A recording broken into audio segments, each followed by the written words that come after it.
Evening. Welcome to the Real Spurs Rebuild Part 2. How's everybody doing tonight? Please smash the like button and subscribe if you're new to the channel. Thank you very much. Yeah, get involved with your comments throughout the night. Yeah, how's everyone doing? Weather got a bit better this afternoon, right, guys? A little bit warmer outside. Yeah, good to get back online.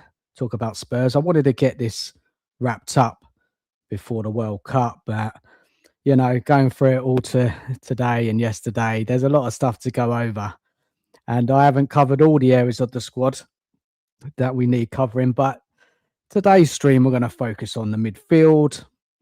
I'm going to focus on the striker role as well, and if I get time, probably over the World Cup. Doesn't have to be done straight away. It can be done between the World Cup games, because got to come online and talk about something between those England matches. And the first stage of the World Cup, those group stages are pretty dead, aren't they? Really, to be honest, a bit of a we just want to get to those knockouts, and that's when the competition really heats up. So I'll probably try and get it finished off, when the World Cup's on, if I can. But I do want to do a World Cup show as well, so that might take my focus away, and I could always come back to this sort of thing a little bit more later in the summer.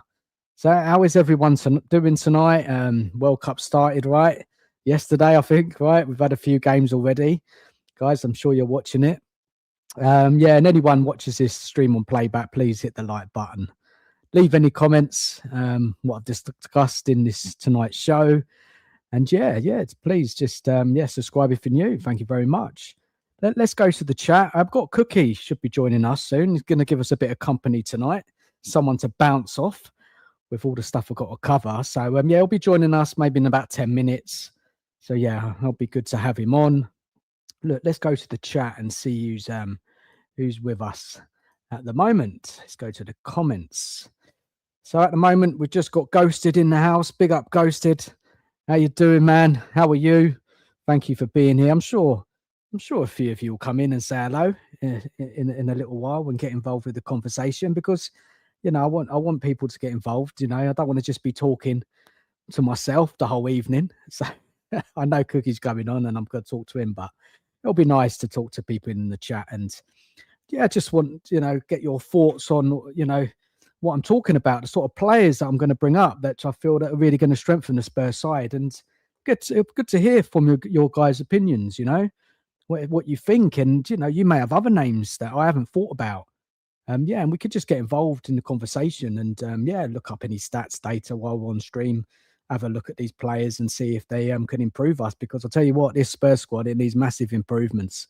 And it's funny, that isn't it, that the window has gone all quiet now, hasn't it? Like the season tickets, people are signed up now, and it's all the kind of the rumors are quieting down, isn't it? Typical Spurs, right? The last few days.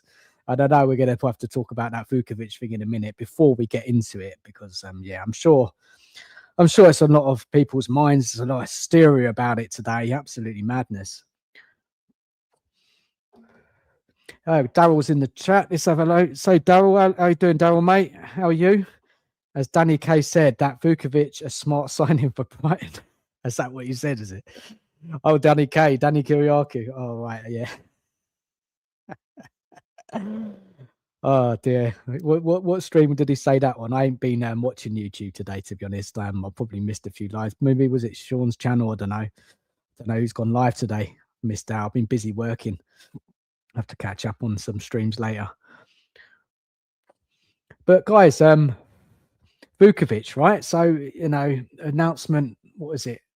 Earlier this morning, from Ornstein, makes hold on a second. £30 million offer to sign the 19-year-old talent among Europe's most coveted players. But Croatia defender favours Brighton as best step for development, mutual trust with Hertzler. So they got a bit of history, those two. Look, 30 million obviously is, look, to be honest, just looking at the reaction online, I mean, I find it quite funny. Spurs fans, I'm not saying they're all Spurs fans, but a lot of Spurs fans are shitting themselves, aren't they, about this? If we lose him, You know, if we lose him, it's our decision if we want to sell him or not. £30 million, people think we should be asking more. Look, you know, do you trust this club? And this is what it is with this club. Do you trust those making the decisions to get something like this right? Now, ideally, you know, you'd want to keep him, right? Yeah. Obviously, it doesn't look like he's going to be offered or guaranteed first team football. He might have had the conversation with Deserve and he said, well, you know, you're involved, but I can't guarantee you a first starter. You've got currently got Romero there. We've got talk of Van Hecke coming in, got Danzo, got Senesi, Van der Ven, re-signing Ben Davis to another year, which is shocking. And he may have said to him, look, I can't guarantee you've got to perform. You've got to perform well. And is Vukovic in this about the passing, isn't it? Does he suit De Zerbi's style of play? I don't know what's going on behind closed doors. And we've got to be careful here because there's a lot of information online which we don't know what's true. We don't really know what's going on. Brighton have made a bid. Personal terms have been agreed. We hear 35 million. I think I heard a little bit later on this afternoon. What guys? What do you make of it all? Yeah, just tell us in the chat. What do you think? What do you think about this Vukovic? You know, going? Would you be upset if he goes? I mean, if you look at it from the player perspective, he wants to play first team football, right? He wants to play, and Spurs are not going to guarantee that for him. Now, you know, Spurs really, if they ran properly and if you had proper, you know, proper footballing people involved thinking ahead, they would already had a good club lined up for Vukovic for a loan next season if he wasn't going to be, you know, starting in the first team. So we're especially, you know, in the Premier League as well, so we can get used to the Premier League. But they don't sort things out this club, do they? This people, Lange and whoever's making these footballing decisions, and they've got themselves into a situation now. Well, it looks like they're going to sell him, and it's all a little bit messy in it with the Van Hecke and Brighton demanding. And again, we just don't know really the actual how much Brighton want for Van Hecke. You know, we hear 70 million. Is he worth 70 million? No, he's not in his last year of his contract. But we don't know what offer Spurs have made. We don't know what Brighton want. Obviously, they have a figure. But we hear about this Vukovic today. So is one going to go one way, one going to go the other? It's got to be resolved, isn't it? But I'm not going to cry over it, you know.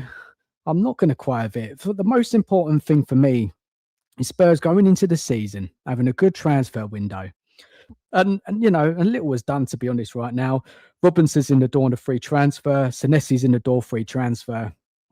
But, you know, we ain't spent any money yet. You know what? The transfer window is actually open on Monday, but you know, you would have thought there'd be a little bit more action. Maybe stuff is going on. We don't know. You know, this is it, isn't it? We only kind of know what we see online, and a lot of it's bullshit, isn't it? At the end of the day. Big up to Nige, mate. How you doing? Yeah, mate. I was going to ask if you wanted to jump on with me tonight, but sounds like you got your hands full, mate. Hope you're good, mate. Hope you're good weekend with Edith. Evening to Razzle Dazzle as well. How you doing, man? How are you? And good evening to OpenStacks as well. Good evening. It's completely beyond me how Lange is still here, and this is it, isn't it? There's a massive problem with this director of football. They don't know what they're doing. They don't know who to bring in. They can't get anyone. You know, De Zerbi looks like he's calling the shots with transfers, which I don't mind so much. But at the end of the day, you do need a good director of football who's going to oversee things and make sure that Spurs get the right signings, work with De Zerbi, go and get some of the best players available. And it's just all mess. It's just all of a mess, isn't it? And yeah, I don't know how they're going to resolve it. That Sebastian Kehl, we hear in the German media that, well, that's not going to happen. To be honest, I didn't want him anyway. But there is problems, isn't it, internal at the club? They ain't got their shit together, and it is a worry. Big up to Clinical Dad. How are you doing? Exactly, Dan. Buying in players. De Zerbi wants to improve the squad from our 270th place finishes.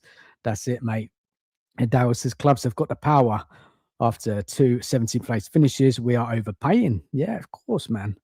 We're going to have to overpay, but there's money in the club. They've got money. They're going to have to sort it out. And again, you know, 2 bids for Van Hecke and it's quiet. They're nothing. You know, Spurs, again, just messing about in the transfer window. They should have this all sorted, lined up for him to sign on Monday if they truly want the player. But then again, if Brighton are demanding 70 million, is he worth 70 million the last year's contract? No, he's not. So there's just got to be some good negotiating, isn't there? It's got to be that both parties are happy. If that's what the player De Zerbi wants, it's got to sort it out. I don't know, guys, would you pay 70 million for a Van Hacker? But this is the situation Spurs have got themselves in. They're going to have to overpay, like Darryl said. You know, they've got themselves into this mess. Let's go into the chat. Razzle Dazzle says, I don't mind if Vukovic gets sold. He has a buyback clause or 50% sell-on clause. Yeah, you know, that's another option, isn't it? If we do sell him to Brighton, put in a buyback clause, you know, maybe 50, 60 million in a couple of years, 2-3 years. Because we don't know if De Zerbi's going to be here that long, right? He doesn't stay at clubs long. He might fall out with the board. And yeah, we could be losing potentially a really good player in Vukovic. Norm says free transfers all day long is the same old, isn't it, with this club? It really is the same old. Ghosted says people should watch Vukovic the World Cup before making up their minds on him. Look, you know, we've done well on his loan move in Hamburg, right? Scored a lot of goals, mainly from set pieces. You know, his passing is not as good as some of the, you know, players that, sort of De Zerbi wants his football out the back, but he's young. He can improve. I think just Vukovic is just impatient. He just wants to play first team football. I get it. He wants to play. He don't want to hang about. And from his perspective, I get it why he wants to move on, but it's got to be resolved, hasn't it? And all the crying online from fans, it's just embarrassing, to be honest. You know, why are they surprised with how this club is run? It's a shambles. Razzle Dazzle, we shouldn't sell until after the World Cup for sure. Yeah, that's right. It all seems a bit of a rush through, isn't it? Personal terms agreed. You know, nothing's set in stone yet. We don't know what's going to happen with this one. And the Van Hecker, I don't know. Separate things going on. People are saying that, you know, take the 30 million off the Van Hecker signing. I think they'll probably go through separate signings if they do happen. Clinical Dad says Brighton are asking for Vukovic, knowing will rather after Van Hecker. Makes me wonder, has Levy started working? I saw the interview today on Talk Sport of the Brighton manager talking about you know, what it's like working at Brighton, and what kind of stood out in that short conversation was that he said that there's not many people involved in the football decisions. It's a tight-knit group there. You know, not too many people getting involved, and you don't know what's going on at Spurs. You don't really know who's running the show at Spurs. So many people getting involved last season. Who's in control of these decisions? And I like what he said. The Brighton manager. It seems to be everyone's on the same page. They got their recruitment strategy. They go out and get top talent. It's a data model they look at, and yeah, they pick some great players up, don't they? And good club, good well-run club, Brighton. Razzle said I wouldn't sell him. Buy midfielders who can pass instead of relying on defenders, isn't it? This is the thing, isn't it? Like, you know, De Zerbi going for these passing out from the back, centre backs, and look, we've got to work on that midfield. And in today's stream, we're going to talk about that midfield. Open Stack says I'm watching the Canada Bosnia game. It's not much to write about this, is it? Do some of these early matches, like, you know, I've had a look at the fixtures. There's some teams I've never even heard of. I don't know. I don't know which team's playing one, but yeah, man, crazy stuff. Early stage of the World Cups, and it's all warm up. But I bet Scott's enjoying himself in there. Just see he's joined us in the chat. He's rather get involved in watching me than the Canadian game, mate. Scott, I don't know what you're thinking. Two bad teams. Scott calling his own team out. How it is.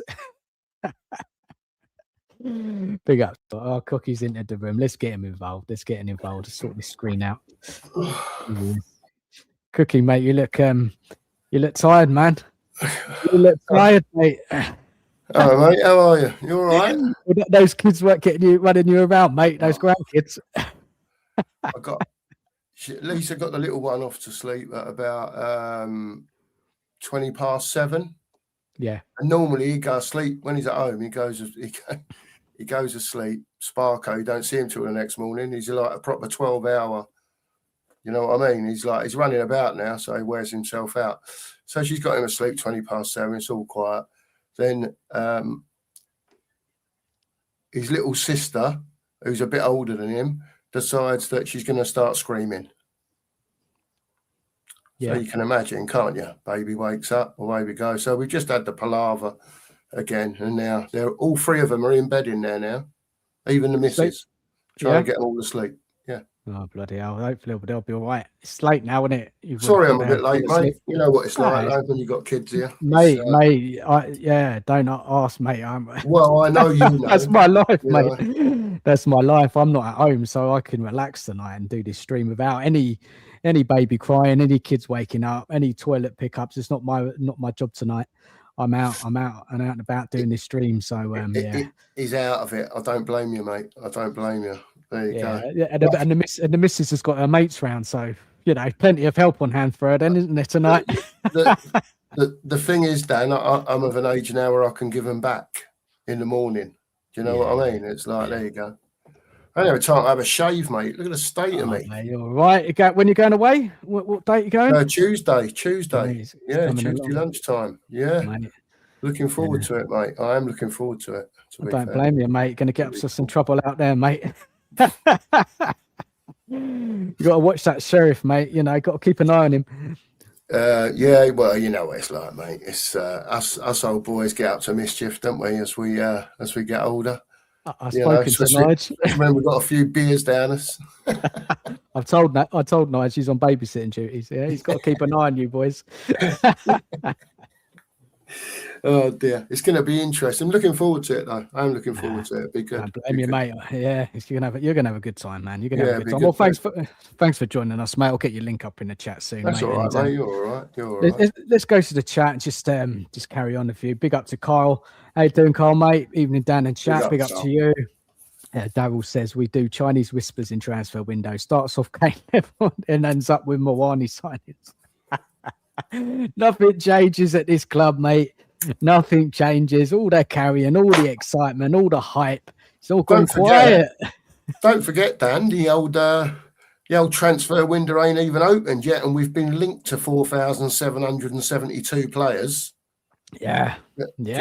Do you know what I mean? It's the window don't open until next week. Oh, mate, it's madness, isn't it? Look. Well, I like the Senense signing. Robertson, I've got my reservations about. Not happy about Ben Davies re-signing. Happy Basuma's gone. It's going to be like that throughout the whole summer. Frustrations. Might be happy. Well, this club's like they won't never do anything perfectly. They ain't got a plan. They're clueless. This whole thing with Vukovic, mate, is just a load of more drama. It was brewing, wasn't it? It was brewing. I was talking about it the other day. Just quickly before I go to the chat again, Cookie, initial thoughts on that Vukovic? Do you care? Do you want to keep him? What's going on, mate? Listen, I don't know what the old story is. Obviously, I know as much as you lot do that Brighton have offered 30 mil. Obviously, we want Van Heck, right? Mia was on my show our show this morning, I should say. Yeah. And she was saying, but how long is the length of his contract? What if he says, for argument's sake, I ain't signing a new contract? Right? Yeah. You can't send him out on loan then, can you? I don't know how long he's got left on a contract that's, whatever he's getting paid now. I'm sure his agent's in Spurs' ear roll for a big pay rise. He's hinting that he would get on well with Hertzler down at Brighton and Hove Albion. I don't think 30 million's enough. I know he hasn't played for us, but at the same time, if he don't want to be here, Dan, you know my stance on it. I want players that want to play for Tottenham. Yeah. Do you know what I mean? I don't necessarily just want players that are coming to pick a wage packet up. I want all these players that come in to feel like they're part of something. And that's why when they kept saying De Zerbi's got this, De Zerbi's got that, De Zerbi's got this much control, he's got that much control, right? Then I'm thinking perhaps they can all, like, the mindset can change a little bit in the changing room. You start getting players in, turning players over, getting players out, all that sort of thing. Do you know what? If he don't want to be here, mate, right, however good he is, if he don't want to play for Spurs, go. It looks like it, mate, doesn't it? To be honest. Do you know what I mean? It looks like it. It looks like he wants to go. So what do we do? I I mean, don't get me wrong. Look, he hasn't played for Spurs, and I don't think 30 million's enough. Just because you're going to see him against England, I would imagine, as part of a centre-back pairing for Croatia. Now, you don't play for Croatia's national team for nothing, right? Now, again, I know he hasn't done it in the Premier League, but he's been voted Young Player of the Year in Germany. He was, I think, halfway through the season, he was like one of the top players in the league, right? Spurs have got Tony Bloom. I put it in the WhatsApp group earlier. He's a master. He's an absolute master at what he does. He knows exactly what he's doing. For anyone who don't know, Tony Bloom is the Brighton owner. He's very good at what he does. And he knows exactly what he's doing. He knows what Vuskovic is earning. Obviously, Vuskovic seems to have the same sort of wavelength as what the Brighton manager's got. He's probably guaranteeing him first team football down there, whereas Tottenham can't. So Yep. my thing is like, again, if he wants to be here and he wants to learn, fine. If he wants to go away and learn, if you can get him a loan, fine for another Cookie, year. this is what I was saying, mate. Spurs should have their shit in order. They should have a loan lined up for a good club. He's going to play preferably in the Premier League. Yeah. So he knew what he's doing. He knows he's going to be playing football next season. But Spurs, they just don't get their shit in order. And now they're left to this is the situation, mate. And look, he's on a contract till June 2030. He's contracted at Spurs. Okay. So Spurs don't have to sell. They won't be forced to sell. So look, we'll see. I'm not, that price 35 million is a bit low. I think we can get more. Brighton are hardballing with Van Hecker. They've hardballed with other transfers in the past. They're not silly. They're no mugs. And why should Spurs be mugs as well? So let's see how that one plays out. Yeah, but yeah, cheers, Cookie, mate. Yeah, it's good what you said. Let's go to the chat and Razzle Devil saying packing out all those mankinis, just talking it out. Just talking it out of you too. Mankinis, mate. My mission is to get Sheriff in a pair of Speedos. Well, I don't think he's going to have that, is he? That's the mission for the week. Yeah, the only way you're going to get him in them if you get him smashed out of his head, mate. That's it. Well, things like it has been known for Sheriff to be smashed out of his head and his face and everything else. So there you go. It might happen. He might get strapped to a lamppost until he agrees. Who knows? Might do. Benny Guy, evening to you. How you doing? Yeah, Benny. Hello from Kyle to Cookie. Adrian in the chat as well. Big up. Good evening, Dan Mark. Hope you're doing. How you doing, Adrian? And Adrian clearing up. Vukovic only signed a 5-year deal last February when he was 18. It's the wages, though, isn't it? Yeah, it's because of where he's got to now. It probably wouldn't be him. And like Adrian says further up, he's away in the USA with Croatia. But if it's not him, it'll be his agent that are in. That's his agent's job. They'll be in Tottenham's ear roll. 100%. He wants a big pay rise and he'll sign. But then probably wants an agreement that he can go out on loan if that happens, which is fair enough if he's not going to play for Spurs. It looks like he's pushing for it, isn't it? It looks like he's pushing for the move. So we'll see. We'll see what happens. Just keep going to the chat, and then we've really got to kick on, man. We're about 20 minutes in, and we haven't even started talking about what we were talking about tonight. But we'll get into it in a sec. I just wanted to cover a few more in the chat. Big up to Psycho Teacher. How you doing, man? Good evening, gentlemen. Binny Guy says we've been lucky for a while. When that's the cycle is gone, now we're here to suffer for a while. It is what it is. Time to suck it up. Enoch are here to collect, not spend. Talking facts, Binny Guy there, man. Enoch out all day long. Big up to Jessica. How you doing, Jessica? 30 million is cheap. Yeah, I think that is cheap. We can get more for that, more for him. And this is supposed to be this generational talent. Come on, 30 million. Come on. He's playing for Croatia's national team. He can't get in the Spurs team, but he can get in the Croatian national team. I don't know if he's going to start, but yeah, he's in the squad. A user, he says, saw a report today saying Spurs aren't looking to sell Luca. The plan is to wait until after the World Cup. Does Zerby take a proper look at him in pre-season? Well, this is sensible conversation, isn't it, A user? Yeah. But the problem is, once this sort of news breaks, and it's from a reputable source, if Ornstein, so there is truth in it, but the whole fan base online, oh my days, today has just been funny, to be honest. People are crying. It just breaks the fan base up again, though, Dan, doesn't it? Yeah. Do you know what I mean? Because like we always say, everyone's got an opinion. And there'll be loads out there saying, "Oh, sell him." There'll be loads out there going, "Well, Tottenham, come and sort it out. Get, like you say, Dan, get your house in order, and then we can get him loaned out for a couple of years, like Spurs did, Arsenal did with Saliba. If you remember rightly, they farmed him out for a couple of years and kept their eye on him. And then when they thought he was ready, they had him back. And I don't see why Spurs ain't doing the same thing. Yeah, mate. You're spot on it, mate. Clubs are more organised than Spurs. Let's keep going through the chat. Jessica says Modric really raves about him. Yeah, fair enough. Big up to Colin in the chat as well. Hi, boys. It's green terms. In my day, that was tapping up. Big up, Colin. How you doing, mate? How you doing? Agents going on about Vukovic is in USA. Yep, we just mentioned that. So many clubs in Europe will be interested in. Yeah, they could drive a big fee for them if they really wanted to. There's other clubs interested. This is not done. This Vukovic. No, there's going to be a lot more. There's going to be a lot more stuff in there, Cookie. I bet. Yeah. I agree with you, man. Yeah. Just a couple more of those. Big up to Lisa in the chat. How are you doing, Lisa? How are you? Big up, Lisa. Alex wants to come on. Alex, mate, all right, let me send you the link, but we're not talking about Vukovic all night, mate. We're talking about players, but yeah, by all means, come on, say a bit, and you can stay for the rest of the show, mate. Let me just send you the link. Get him on. Get him on now. I'm sure you've got a lot to say, mate. Get him on. The speaker of truth and justice.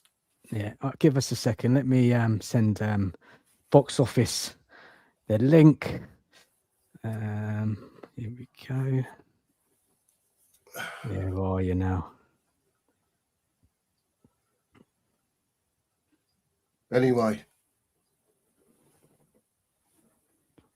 Busco could be going. But are we bothered, people in the chat, while Dan's tapping away there? I mean, we've got who we got? Sinisi, could have Van Heck, got Mickey, Danzo. There's 4. And we've only got 1 game a week.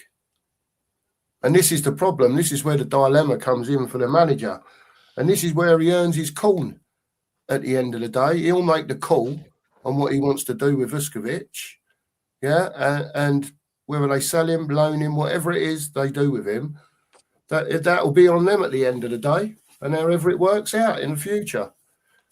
But if they decided to lose him, for argument's sake, and Spurs won the FA Cup next year or the year after, yeah, no one will be saying nothing.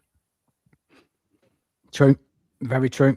Very true. Well, let's see how this plays out. I think panic stations is a bit. It's not called for. Yeah. Look. There's we got Dave in the chat. Big up, Dave, mate. How you doing? Big up, Cookie and Dan. Yeah, I think I've said. Tom's in the chat as well. Big up, Tom. Big up, Tom. Scott saying, is Dan allowed to use his government? He's talking about box office there. He's talking about box office, mate. Where is he? He's going to join us soon. If you see him pop up, Cookie, can you see anyone pop up when you're on someone else's channel? No, I can only see me in the bottom. There's only me in the bottom. Okay, I've got to keep an eye on him.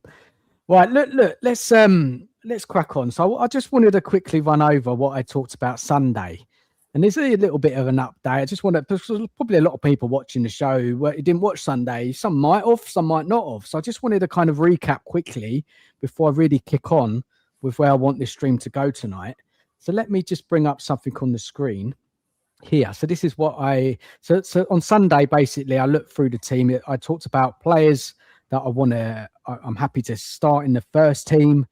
The first 6 players, or 6 players I thought they were okay to start. Some squad players as well could take those positions.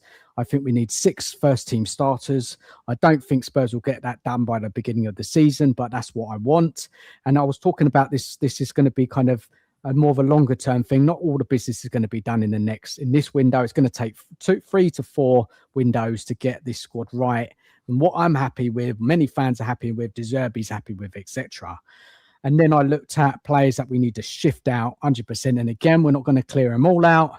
But yeah, so this is what I came up with. And there's been a few adjustments as well since I've spoken on Sunday. So let me get this on the screen. Yes, where is it now? Come on. Here we go. So this is it. But Tottenham's first team squad. But Cookie, you were watching the show, so you may have saw this. So we got the first team there on the left-hand side there. So I feel we need a new goalie. I feel we need a new left back, but it doesn't look like it's going to happen in this window due to signing Robertson, unless they sell a doggy. Then we got Van der Ven there as the left back, and Senense as well, competing for that left back position. So left centre back, we're okay there. I feel we need a right centre back. I think, possibly Romero might be gone. I'm happy to replace him with someone better, someone more consistent. Van Hecker, if it's him, fine. Happy with him coming in. Porro, Spence, right back for now. Bentancur, I think, can start, but again, longer term, we need a kind of upgrade from him. I feel we need another central midfielder alongside Bentancur. Maddison as an attacking midfielder with, I feel we need another attacking midfielder as well, because we don't know if Maddison's going to be the same player. We don't know when Xavi's coming back. Don't know what's going on with Kulusevski. So I feel we need another attacking midfielder as well, or someone who can play across the whole front line.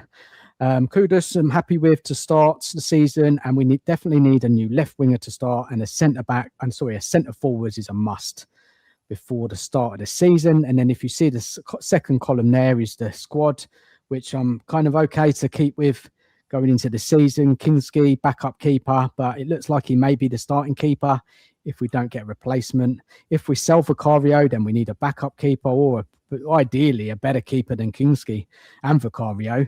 Danzo backup as a right centre back. Vucevic, I had him in my plans to keep him, but that's all up in the air.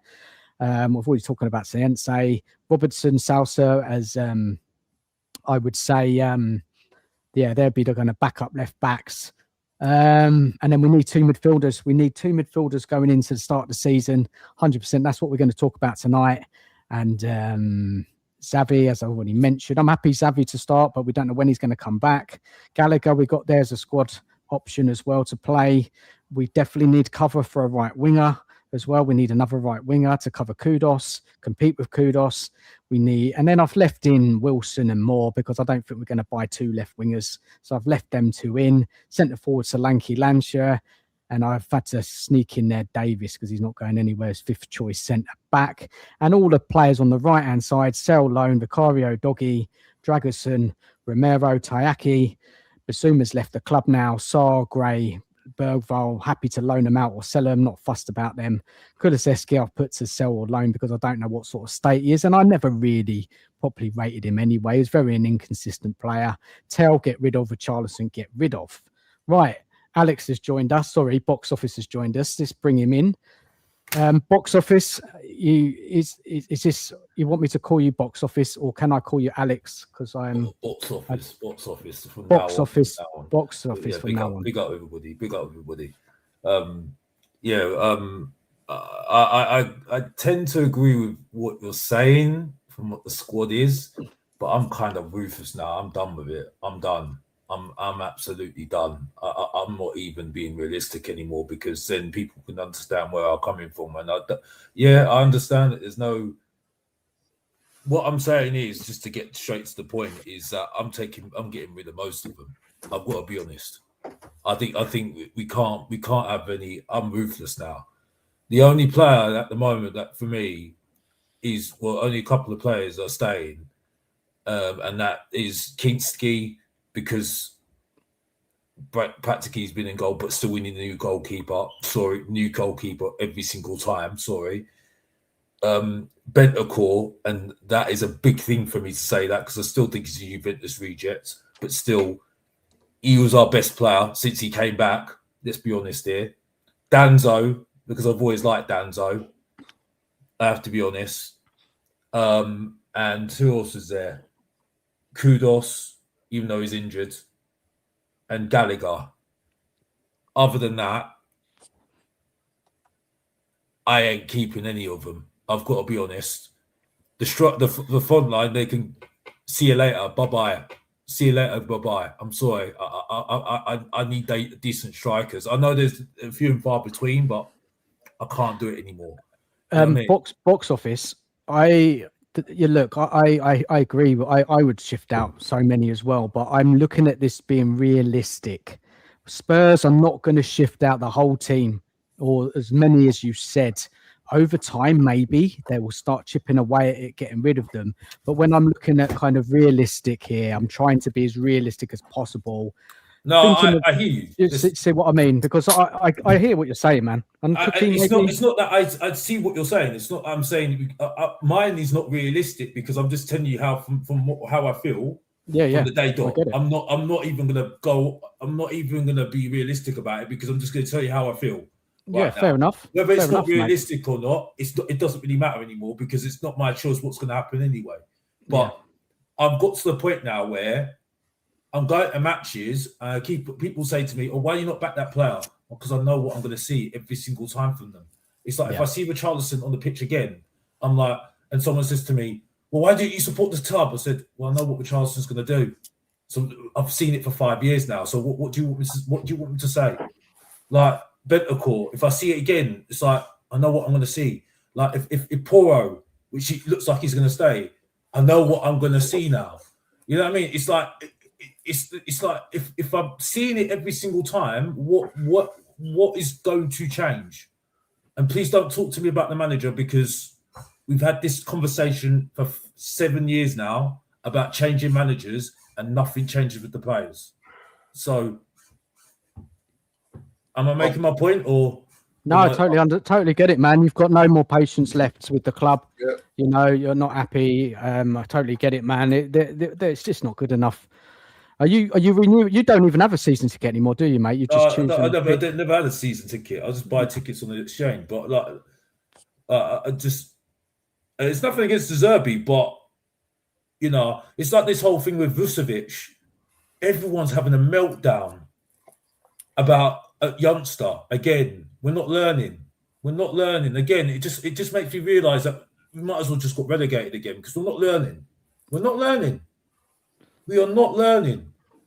It's not like we haven't been 17th for the past 2 seasons and everyone's getting emotional about these players. Yeah.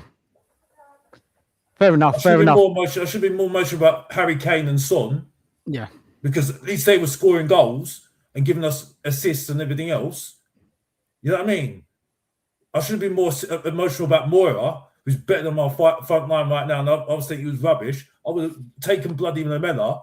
Some of the people that we had before were criticising all those people before Bergwijn. And I'm telling you right now, they're better than what we had now up front. Sorry, if we're going in up front with that front line, I'm sorry. Oh yeah, look, it's nowhere near good enough. And look, there's so much work I want done in this window and future windows and clearing out a lot of players. So what I've gone over is I'm going to focus in this stream is midfield and the striker role, right? So I've got players I've looked at, spent good time looking up these players, got information about them, comparing them about a couple of players that we have in the team. A number of players, and this is what I'm going to be talking about in this stream. So I think we're just going to kick on with it. Unless Cookie had anything to say about what I brought up, mate, because I didn't ask for your kind of, are you in the kind of agreement, Cookie, with that? You know, or what are you thinking, Cookie, mate? Daryl's put a comment further down, Dan, that says we could get 10 gone if we're ruthless. The problem is, Daryl, right, that we've been banging on about for a long time. Are there the people in the club, as in football people, that are dealing with this stuff that can be ruthless enough to do that, right?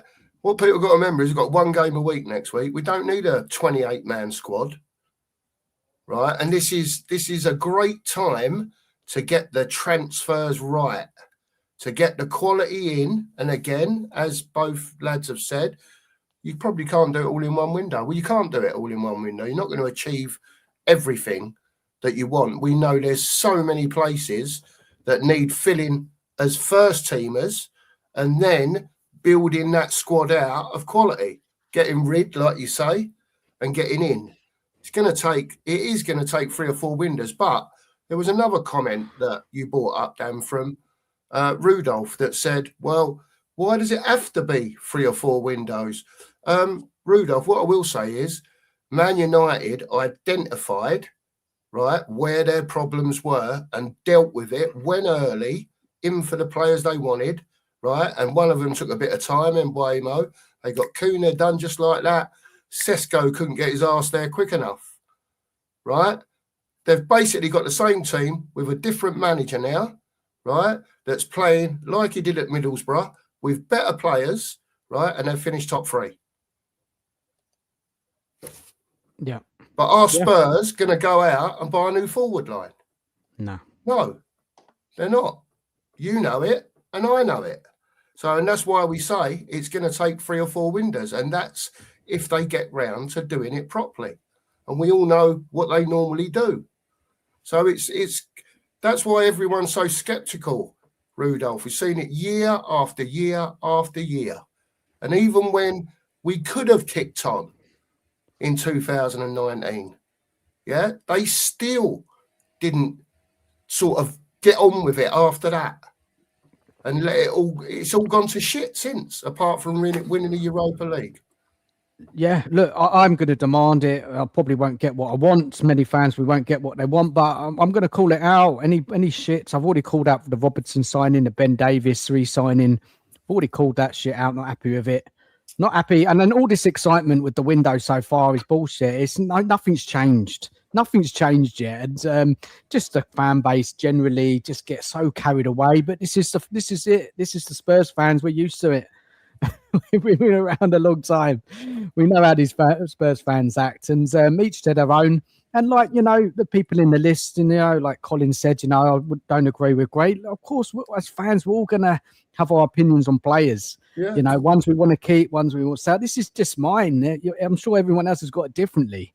But look, I want to really kick on now with the stream. So let's get on with it, right? So I would say, first of all, let's talk about what type of kind of this the midfield I'm going to focus on is what kind of ideal midfielder De Zerbi wants to play his football, right? And so, when people think of De Zerbi, they often focus on kind of possession football, right? But actually, it's much more than that. He wants midfielders who are comfortable receiving the ball under pressure, players who don't panic, players who can take the ball with somebody right behind them, turn out, find a pass, and then move them up the pitch. The whole idea is quite simple. Invite the pressure, play through the pressure, then attack quickly once you've broken the first line. And that's why technical quality is so important. And it isn't just about running around and winning tackles. It's about controlling football matches. So let me bring up the first list of players, which we're going to look into. Potential options. This is list 1. Okay, so let me just bring that up on the screen. There's 2 sets of information I'm going to bring up. But first, I'm going to bring up and everybody's looking at this at the moment, it's the data MB stuff, which seems to be quite good metric to use. So let me bring up the first one.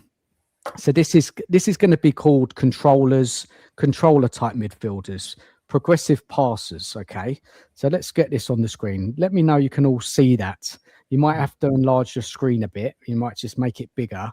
You'll be able to kind of hone in it a bit more. But let me talk you through the information and the players that I have on that list.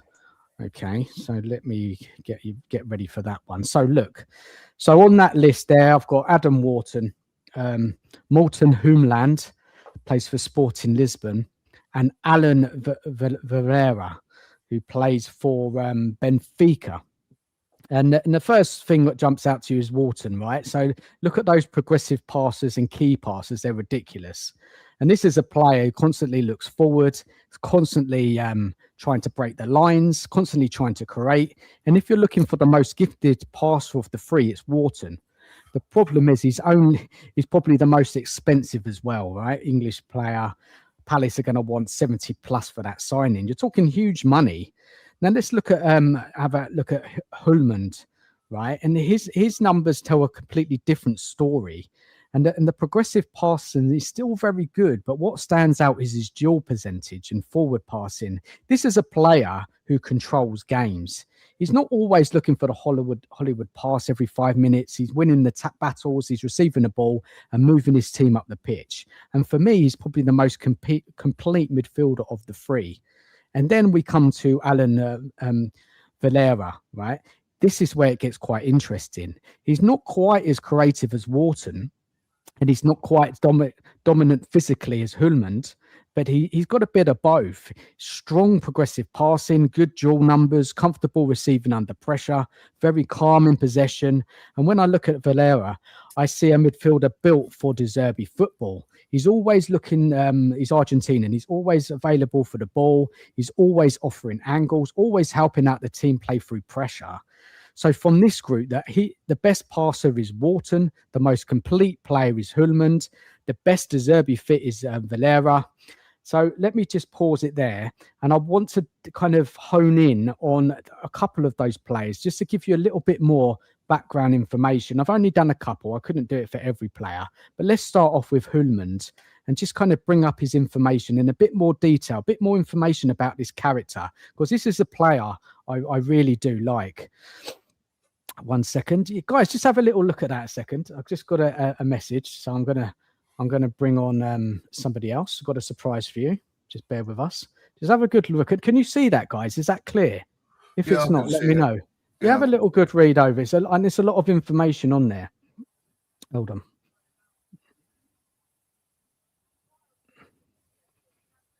There we go. All right. So yeah. So look, it's got his career history there. Currently playing for Sport in Lisbon. 84 appearances, 7 goals. Instantly become a key player and leader, and he's the club captain. He's a Danish international, many strengths, ball winning, interceptions, reading of the game, press resistant, progressive passing, covers huge distances, leadership and mentality.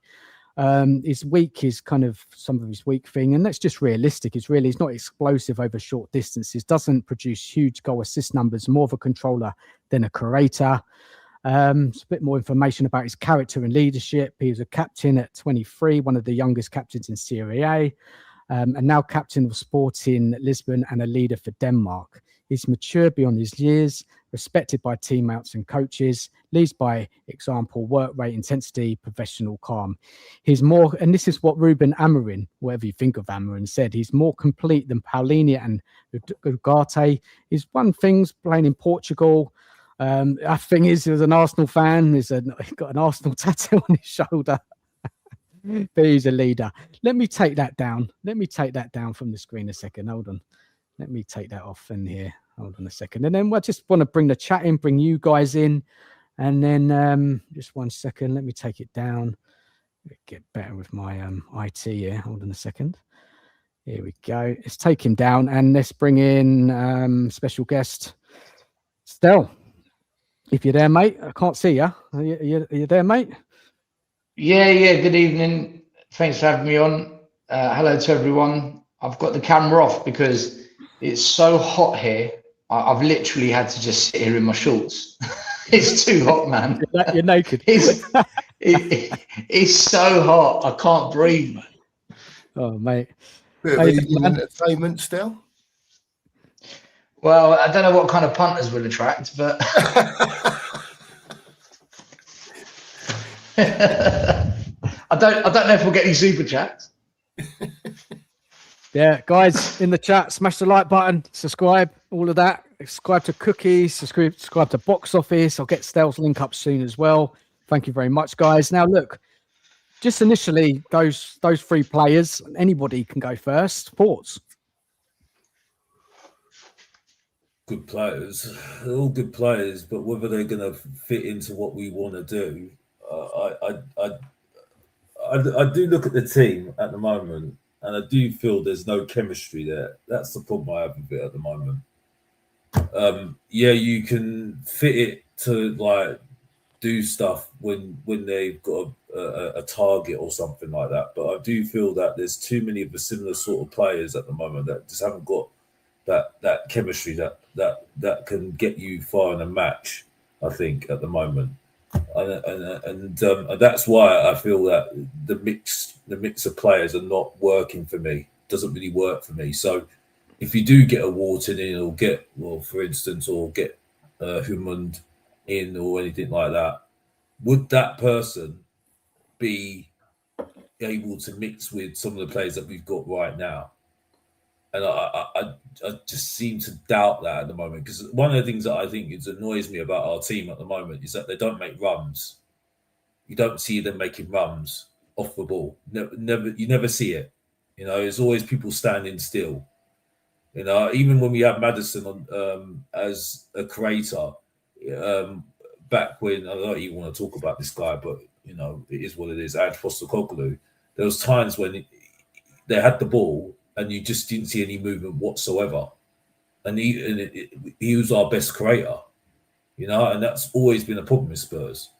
So I think to get a player like one of those players would be helpful for our team, but there needs to be a change of mentality. There needs to be I think we have to look at the context of the mixture of players that are in the team as well, because that's very, very important. The mixture of players in the first team at the moment, because I don't think there's that much chemistry in terms of attacking wise, especially up front and midfield. I think it's very workmanlike. That's cool. That can press, but in terms of that quality and actually patterns of play, I think consistently, I don't think you can consistently do these sort of players. I don't think you can just get one. I think you need to get a couple to really get the chemistry back in the team, and I think that will help the team, because that's what you see from Bournemouth and what else? Brighton. They get the right sort of player to mix in with the players that they've got, and that's why it really works. I don't know whether people agree with me or not, but that's just my feelings at the moment. So, so those three you like them. Box office, you heard of them before? Yeah, and I like them, but I just think I haven't heard of Valera or whatever his name is. But I just feel that when you're talking about the stats and stuff and all that, I think they're in a team that actually play to their strengths. Yeah, and I don't know if that's going to be the case if it comes to Tottenham. I think you do need to change the mixture of players to help them connect well with the squad, and I think that's when you'll see a better result of better chemistry between all players. I don't think you can just bring in a player and it changes everything, because we had that with Maddison. Remember, we had that with Maddison, and Maddison always had the ball in certain areas, and they were always close by him. They always were like not moving. They didn't make runs. You know what I mean? Like, for instance, if it was like Harry Kane and Son, you know, when Harry Kane had the ball, Son would make a run straight away. You wouldn't even think about it. You know what I mean? It just be telepathic. Remember when we had Pochettino and you had Dele Alli and Eriksen? Whenever Eriksen had the ball, Dele Alli would make a run. You know what I mean? It's like everyone would be making runs regardless. It wouldn't be standing still. I don't know, in this team, we've got that at the moment. I think that's where I've seen it for too many times now, and I don't think you can just bring a player in like a Wharton, like you just mentioned right now. They're good players, and they would be better for our team, but I don't think it's going to change anything if you don't have the sort of players that have the sort of same mindset as them. You get what I'm saying? Yeah, well, this is what De Zerbi's got to do, isn't it? This is what he's got to do. He's got to recruit. He's got to get these players in. Let's go to cheers, box office. Cookie, Stel, any comments on those midfielders? Do you know them? What do you reckon? Do you like what you hear? Is that what we need? I'll be honest with you, Dan. I only jumped on YouTube about 2-3 minutes ago and saw you live, so I don't know which players you're talking about. Do you want to? I'll bring them up again. Yeah, I'll bring them up again. Right. Yeah, there's a couple of players which I've got a bit more information on, but these are the kind of the controllers, the passers that we need in the team. Must buy. I've got more. This is free, but there's going to be some more I'm going to bring up in a minute as well. there's talent out there. We've just got to. You might have just enlarged your screen a bit, but the three there I put are. Hold on, not those. Hold on a second. Yeah, it is actually. Yeah, Wharton, Holland, and Valera. Have you? You know, obviously Wharton you know about, but what about these other two? I don't know much about Valera. Holman, where does he play? Which club is he at? Sporting Lisbon, Danish captain.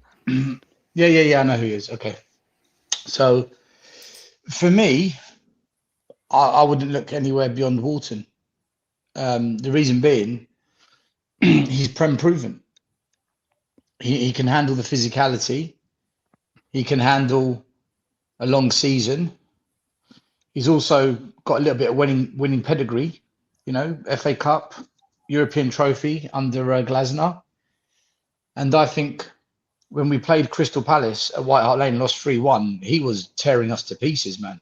You know, watching him live, he was the best player in that midfield. So he's the one I would look to get if we can. It's probably going to be the hardest one, the most expensive one to get as well, which probably means we won't get him. But that's the caliber of player we need to bring to Spurs if we're going to become serious again. I do agree with Alex about the runners. The only thing is, it's partly recruitment and partly the manager. So if you recruit the right players, they're going to make the runs. But at the same time, the manager has to coach the team, play a style of football that encourages the runners and demands them to make those runs. So just signing a player and expecting him to make runs is half the story. You need to be coached here. This was my big argument with Frank and with Tudor. I had no idea what them two were up to. And we did have runners, but it was just Johnson. And it was like one specific tactic. And he'd latch onto it at the back post. So also, and we hired a lot of rubbish players under Ange and also under Frank. You know, we hired this is the worst attacking group of players we've had at Spurs since I can remember. All right? They're really, really bad. So you can sign the Whartons and whatever other midfielder you want, but if the front three are as bad as this, it doesn't really matter, does it? That's the bit I agree with Alex. Yeah, makes sense. Yeah, totally makes sense. And I agree. Wharton is probably because of the Premiership proven. Yeah, of course we should go for him, but I'm just worried are we going to pay the money? So that's why I've come up with other names just to say that there are good players out there with the right scouting. You know, really there are so many good passers of the football, progressive passers from deep who can play in our midfield. And it's no excuse from the club not to go and get one in. And we need two, to be honest. And there's a little bit more to it, which I'm going to get into shortly. Just want to go to Cookie, just his observations before we carry on with the kind of players sort of thing. Cookie, anything you want to add to it, mate? No, I mean, I like Wharton, obviously. I've heard of Hillman at Sporting Lisbon. The fella at the bottom that you mentioned, I haven't seen him play. But what I will say about Wharton is, and just to add to what Stel said, really, is that he's 22. Right? This kid should only get better. Wherever he goes, whatever you pay for him, he should only get better. He's got time on his side. Like Stel said, he's got Premier League experience. He's won a trophy. He's got the mentality about winning. And I agree as well to the part of it's okay having those players that sit and progress the ball or whatever. But if you've got a shit attack, what's the point? Do you know what I mean? And this is where what angers me so much is that, you know, I kept on about for the last however many months about this slide that's going on. At Christmas, I thought we was in trouble, right? And it turned out to be that way. And this ain't about how I was right. It's about like watching and seeing what's going on. And there's other people, and probably Stel and Alex could be two of them, that have said this for months as well, if not longer. Right? So it angers me so much that we've declined so much and let us get to the standard of where we are now, that we managed to survive miraculously, but we've had all the statements come out. Yeah, we're getting involved with the football. I know the window's not open yet, and I get all that. But what people got to understand is there is so much to do. So much. We just talk about a left winger, a number 8. We need a couple of centre forwards. We need a backup for Kudos. We need a number 6 because Paulinho ain't signed yet. And that's just for the first team. What about everything else? And it's going to take time, unfortunately. But at the same time, I think these owners owe the fans to do what they said they was going to do and get their hand in their pocket, and get another 4 or 5 first-team players in this squad. That's where I am with it, Dan. So, which players they buy, we can only, I like him and I like him. They'll buy who they're going to buy, right? That's right. Go on, Stel. Go on, mate. Cookie, can I say, right? Because I find on every YouTube channel, some more than others, that the focus is really heavily on the players, whereas I think we really underestimate what a really good coach can do. I've done my badges. I've worked alongside some unbelievably good coaches, and if you give the right manager time, they can really do a lot with what you might consider to be an average group. Just look at what Glasner's done at Crystal Palace. Won an FA Cup. Then this year, won another trophy, having lost Eze and Elise. What he's done at Palace is unbelievable. That club's never won anything in its life. That's what good coaching can do for a club.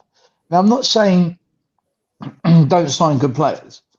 De Zerbi can finish top 4 with this squad. No, because Crystal Palace have never finished top 6. There's a reason.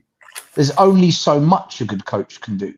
But a good coach with the current squad we've got can 100% challenge for top 6. 100%. But to be a top 4 club and win trophies, this is where I begin to agree with Cookie. You need to sign those caliber of players, because no matter how good the coach is, if you've got Archie Gray in the 6 and we play Arsenal, they've got Declan Rice. There's only one winner, right? Let's have it right. There's only one winner. And likewise, if we go away to Man City and we've got Solanke up front and they've got Højlund, there's only one winner. Although we always beat City, that's probably a bad example.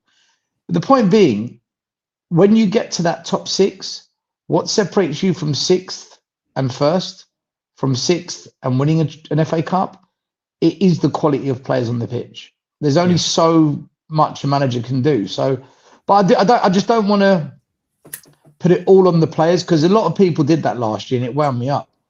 It was all the players. I'm like, no, you lot just don't want to call out Frank. He's rubbish. Even when Tudor came, after one game, I said I want him out. I saw so many mistakes from the manager against Arsenal. It was just unbelievable. Pumping long balls up to Moani when he's up against Saliba and Gabriel, and we think that's a strategy that's good. It's just ridiculous. I'm thinking this manager's he's clueless. De Zerbi saved us, right? He saved us. The only reason we're in the league is because of him.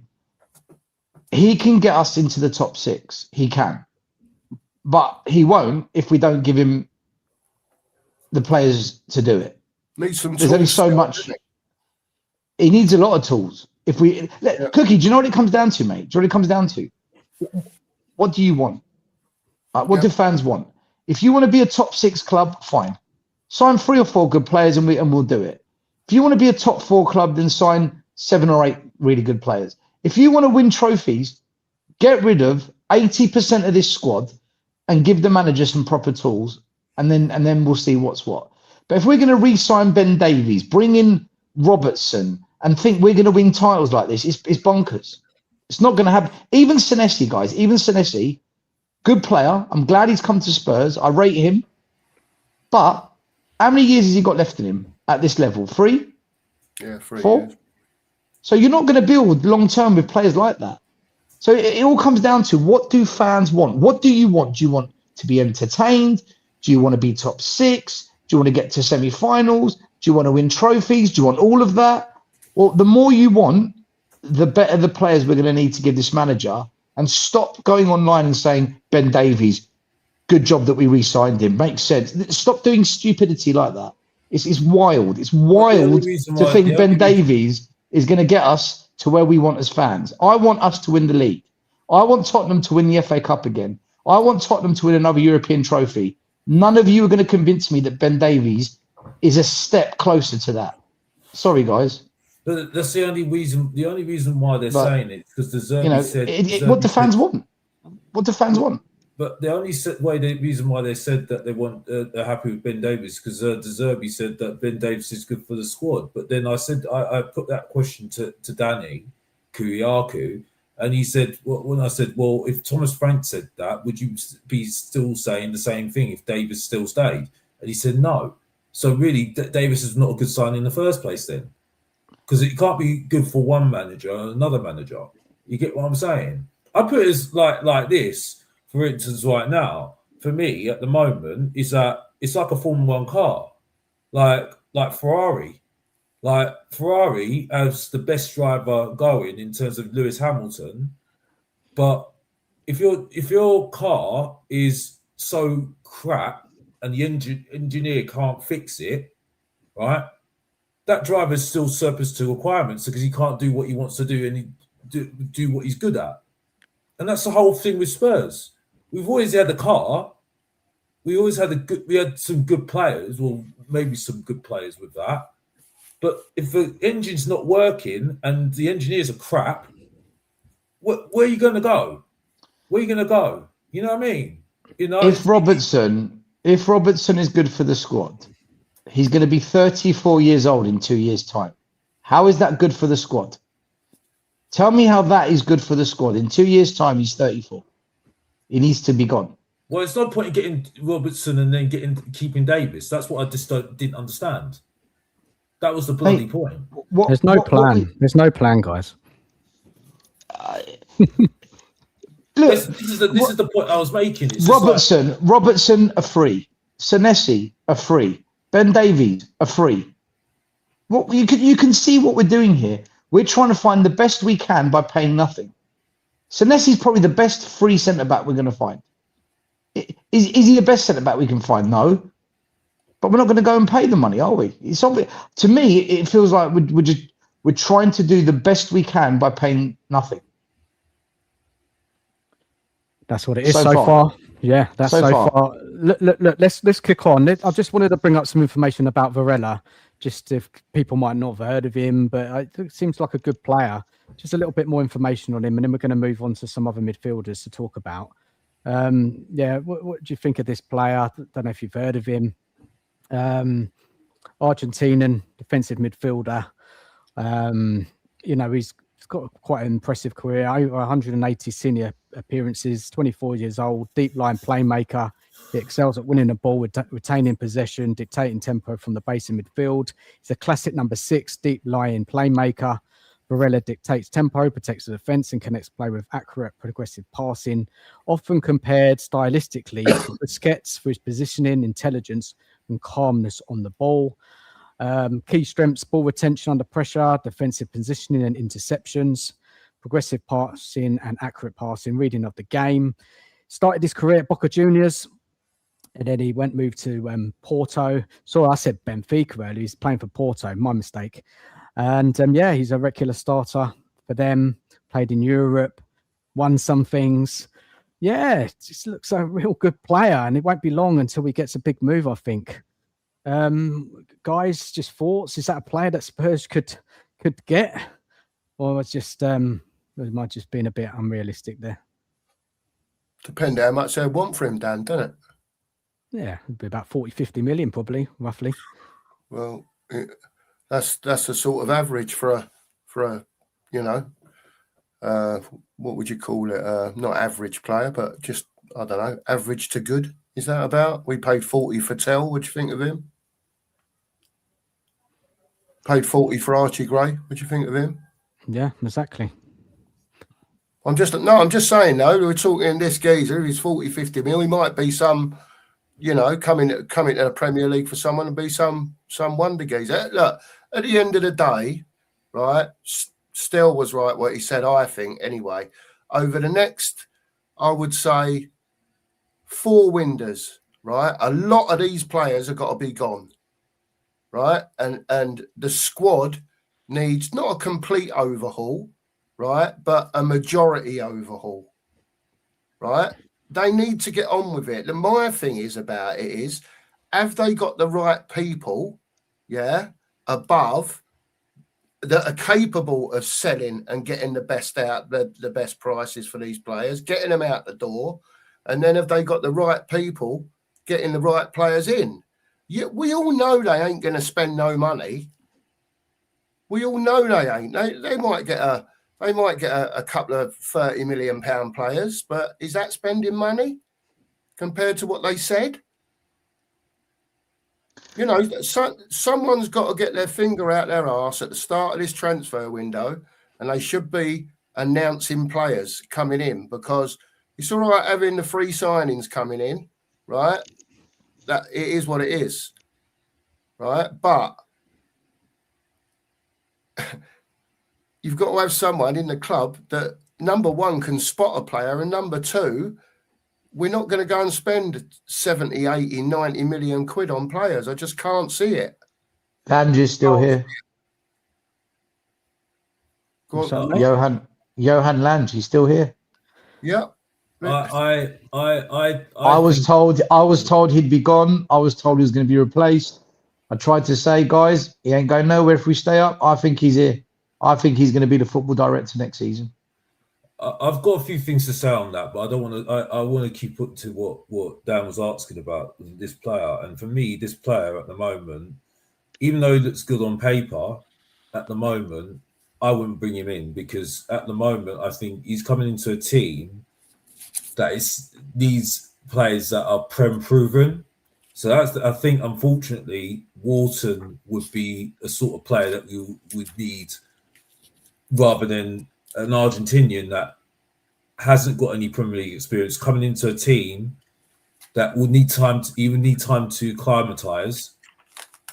We have one game a week, and you know, I think for me, when you don't have players that can do his job, and so he's not exposed too early, I think it's very difficult to bring in a player like that, and he's not going to hit the ground running straight away.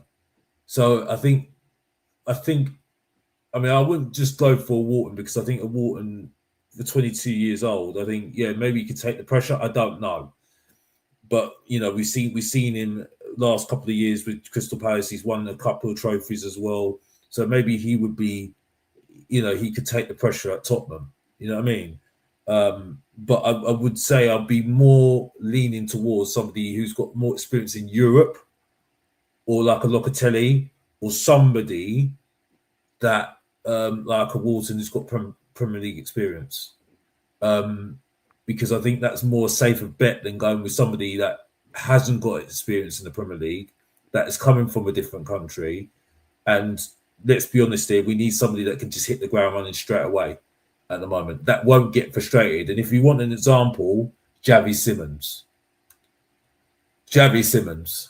You know what I mean? And if you're going to get this player in, you're going to have to make sure that you have certain things that he's used to, that he used to do when he was at his previous club, that players are around him that are, you know, that would help him make him tick.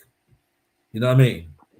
So that's just my thoughts on the player. But he does look good, but it's just like whether you come in straight away and hit the ground running, I doubt it. And I just think there's other things that would be a problem as well.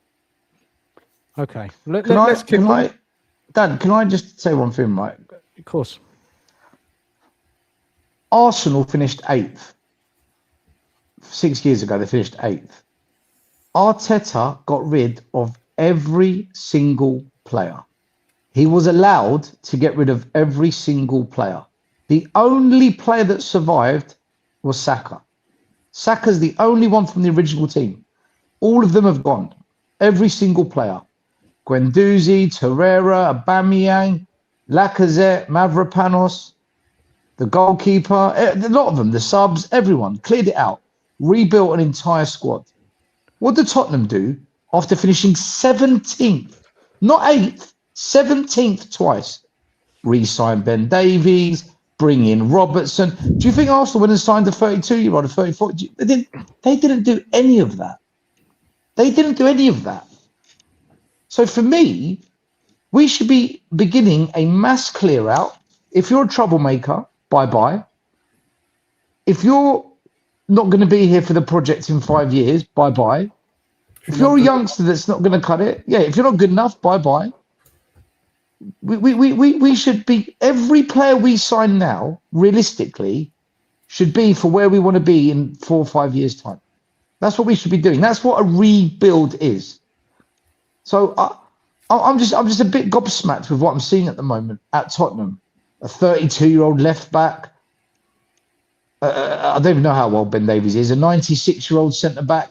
Even Senesi, he's 29. I'm glad we signed him because I like him, but he's not going to be here for the project. There's no way he's going to be here in 5 years' time. So look at the difference, guys. Look. Jurgen Klopp did exactly the same thing.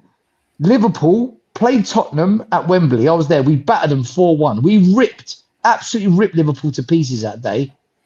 Jurgen Klopp stripped out the club and rebuilt it. I think only Mohamed Salah survived. And like you look at that and you think that's how you do it. We're not doing that. There is no signs that we're doing that. We're going to keep Tell. We're going to keep Oddbert. So I bet you Solanke or Richie, one of them will be here next year, if not both of them. I'm not where's this? Where Liverpool finished 7th, Arsenal finished 8th, and they gutted out the club. We finished 17th twice, and we're like, well, we'll keep most of them, and we'll add a bit here and there, and that's a rebuild. That's how you do a rebuild, everyone. I don't get it. Look, I don't get it. I don't get it either. And look, let's kick on. Let's kick on. I've got a super chat from Matt. Big up, Matt. Hope you're good, man. Go on, Matt. Hecker made 4 mistakes leading to a goal. Are you worried about that guy's making these mistakes? It's going to happen, isn't it? When he's taking these risky passes, he's going to have the odd mistake. For me, I'm not so worried. Cheers for the super chat, though, Matt. That's because Brighton play quite a risky game, and Van Heck, he is a player that he lacks pace, so he can't recover. Yeah, he made a mistake against us, didn't he? Remember when we got a goal with Xavi? Put that good goal in. I reckon we should take a leaf out of Tony Bloom's book, I reckon we should He's a good player, though. He's a very good player. Tony Bloom's trying to turn us over with Vuskovic with a price, right? Yeah, you'd just be cheeky if you was Tottenham and going and say, well, how much is Belieber then? How much is Belieber? Yeah, and we'll work something out. But Tottenham they're not that savvy to do anything like that, because Belieber's anything better than anything we've got. He's still only a youngster. I don't know what he's 21, 22, something like that. Very good player though. Well, he's only had one good season. I think he's just but this is the problem, Alex. It's where do we go then? Because we're not going to attract that wonder player. They're not coming. Yeah, even now, like people are saying in the chat, we finished 17th twice. Guys, Belieber's a top player. I did an analysis on him. Like he's a good player. He's a good player. He's only got, and listen, in the air, he's phenomenal. He's absolutely phenomenal in the air. So if you're playing centre backs like Van der Ven, Senesi, Robert, all these who are all shit in the air, he gives cover to the back line. Because at the moment it's just Danzo who's good in the air. But if you've got Belieber, he gives you that aerial support from set pieces that we're lacking. He's very, very... And by the way, carrying the ball from the edge of our box up to the edge of the opposition box and releasing the ball, mate, he's a proper ball-carrying midfielder. Yeah. He gets around the pitch more than any other number 6. His mobility is off the charts. If you want if you want an athlete, a machine that can win duels on the ground, in the ground, and travel with the ball, then sign him. The only thing he's slightly lacking is his passing. He is slightly lacking. But again, at 22, that's what you can coach that. At 22, you can coach that. If he was 28, I'd say, nah, forget it. You ain't going to teach him to pass at 28. It's too late. Well, guys, I've got some ball carriers coming up a bit later. So, and Belieber is in the list. He's in the list. So, let me continue this. Otherwise, we'll get stuck in.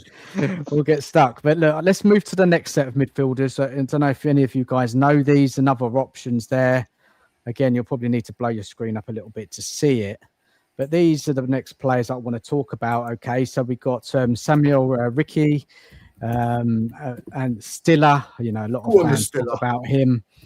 Lamine Kamara and Joey Veerman. Now, if you look at this chart, it's quite fascinating, really, because all four players control games in different ways. Let's start off with Richie. Sorry if I pronounced it wrong, as well as Italian player. What I like about him is how balanced he is. He's got good dual numbers, good carrying, excellent forward pass percentage, excellent key passing. There isn't many weaknesses there. He's one of those players that quietly does everything well. And if Spurs want a reliable controller, Ricky makes a lot of sense. So now, let's talk about Stiller. Honestly, his numbers are quite ridiculous, really. Look at the progressive passing. Look at the forward passing. Look at the key passing. This guy's constantly moving. He's different class, Dan. He's different class. He's proper class. Yeah. He's a class footballer. He is, and there is something about what injury he had that I've heard people talk about, but I'm not know so much about it. But the guy is constantly moving the team up the pitch. Everything De Zerbi wants starts with a midfielder who can do exactly that. The only concern is he isn't strong defensively, but from a football perspective, this profile really screams what De Zerbi wants. And then you've got Kamara there, which is another name that's kind of been talked about across the fan base. He's a completely different player. He's more of a carrier. He's more athletic, more aggressive, wins more possession, presses harder. He's less of a controller and more of an energetic modern midfielder. And he comes under the carrier, which he's in another list I've got to bring up. He's an excellent player, but not quite the profile we might not want to prioritize. But then there's one more there, Joey Veerman, and his numbers are absolutely insane. Oh, he's wicked. He's playing in the Dutch league. He's wicked, I know. But he's playing in the Dutch league, so there is that. Progressive passing almost maxed out. Forward passing maxed out. Key passing maxed out. If you're talking pure passing ability, Veerman might be the best passer we've looked at all night. The question would be, can he cope with the physicality of the Premier League? But on the ball, he's outstanding. But when I started to put this video together the last couple of days, is that, there's two things here we're looking at with midfielders. We need a progressive passer and we need a carrier. So I'm going to go on to the carriers soon. And I'm going to pause it there for a minute and just kind of bring some bit more information up about these players in a second. But I just want your initial thoughts. Guys, I know you've said it. Stel, you know a couple of those players, I think. Mate, Stiller and Veerman all day long. I wouldn't even look at other options on that list. Okay. At the end of the day, and I've said this on my channel as well. I don't care if defensively you're not great, if there's output. So if you look at Harry Wilson, for example, plays for Fulham, like different role. Defensively, he's poor. He's really poor. And dribbling, he's not too great. So you're thinking, oh, a winger that can't defend and can't dribble. Yeah. Best set piece taker in the league, 10 goals, 7 assists.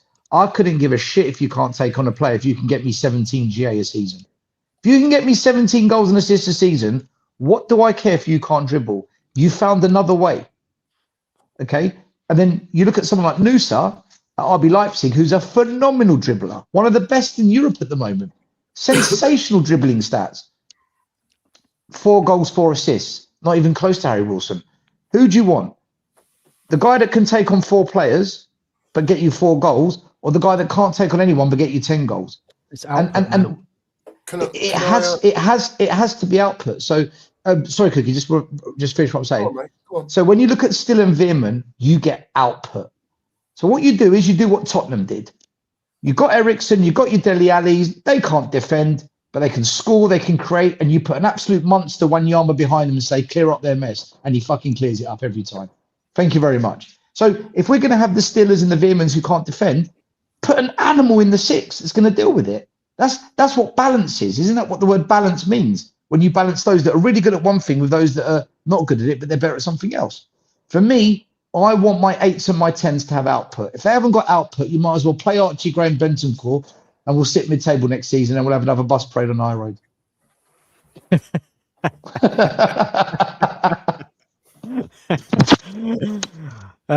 Yeah, look, some talented midfielders there, guys, and this is what I'm talking about, man. There's no excuse from the club not to buy a couple of these midfielders, and I ain't even gotten to the carriers yet. But Cookie, you were going to say something, mate? No, I was just going to say about Stiller. I mean, Dave in the chat, Spurs Syndrome, he's been banging on about Stiller for months, honestly, to be honest with you. And I've had a bit more of a look at him over the last few days going back, and what a player he is, Stiller. You know, and I think Dave's mentioned 40, 50 million for someone like him. He's not Premier League proven, obviously, but he's a very, very good player. And I don't know if, you know, like Alec, Box Office said, Box Office. Like Box Office said, you know, and Still said the same thing. If you're going to have certain players, you can do certain things. And other players in the team are going to have their bits that they're good at. And it's just about moulding it all together. You know, it's no good having one being able to do one thing, you know, like your number 8 or your number 10, but your number 6 ain't got a Scooby, you know, and we go back to like we was having no cover for all that time where we was all screaming out for a DM, you know. So listen, it's up to them to get it right. They're the ones that are investing in the football more this season. So we'll see. Guys, in the chat, look, come on, 99 people watching, 42 likes. Come on, guys, smash that like button. Come on, please. It really helps the channel out. Just smash the like button. Let's get those likes up tonight. I hope you're enjoying the show. Big up to everyone. Thank you for your comments as well. Really appreciate it. Box Office, any thoughts on those midfielders, mate? Like them? Heard of them? I've heard about Stiller. I haven't heard the other ones. But I tend to agree with what the consensus is at the moment. I think you do have to we have to focus on the output, I think, at the moment. So I think with those two players that I mentioned, that in the Dutch league and the German league, Stiller in particular, I do think if they can help us with the output, in terms of, you know, passing the ball and making us more progressive, making progressive passes more, I think that it would be more beneficial. And then you just have to have others to cover them when they're in those sort of positions, I think, as well. So I think that's a very, very important, because I think that would improve us attacking wise.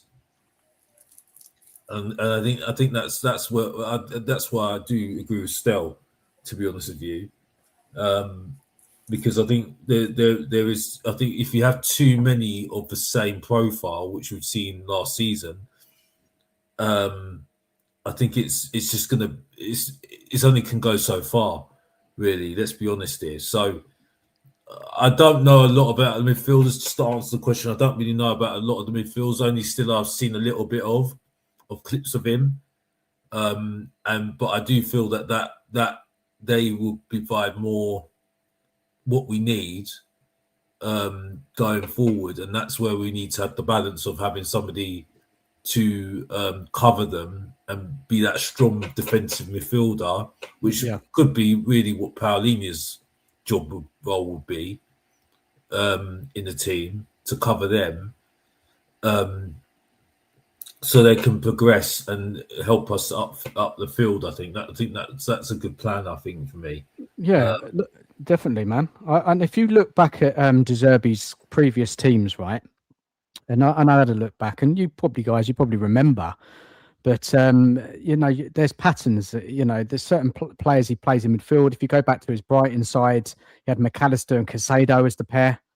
You go to Marseille, he had Holberg and Rabiot as the pair, different players, different leagues, but the same basic structure. One player controlled the game, the other player kind of changed the game. One player received under pressure and dictated the tempo.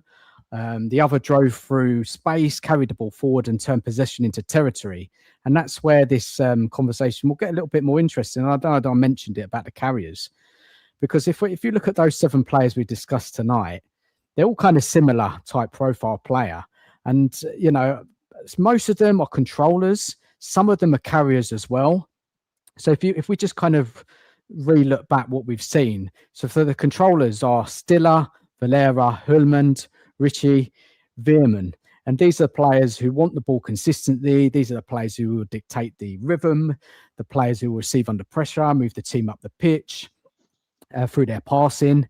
So Stiller ranks so highly, he does. And then I would say Varela, number 2 stylistically, Hulaman, number 3, and Richie, number 4, Veerman, number 5. So let's before we go to that, I wanted to bring up Bentancur stats against some of these midfielders, if you don't mind, because there's kind of mixed thoughts across the fan base on Bentancur. I think he's going to have a player part under De Zerbi.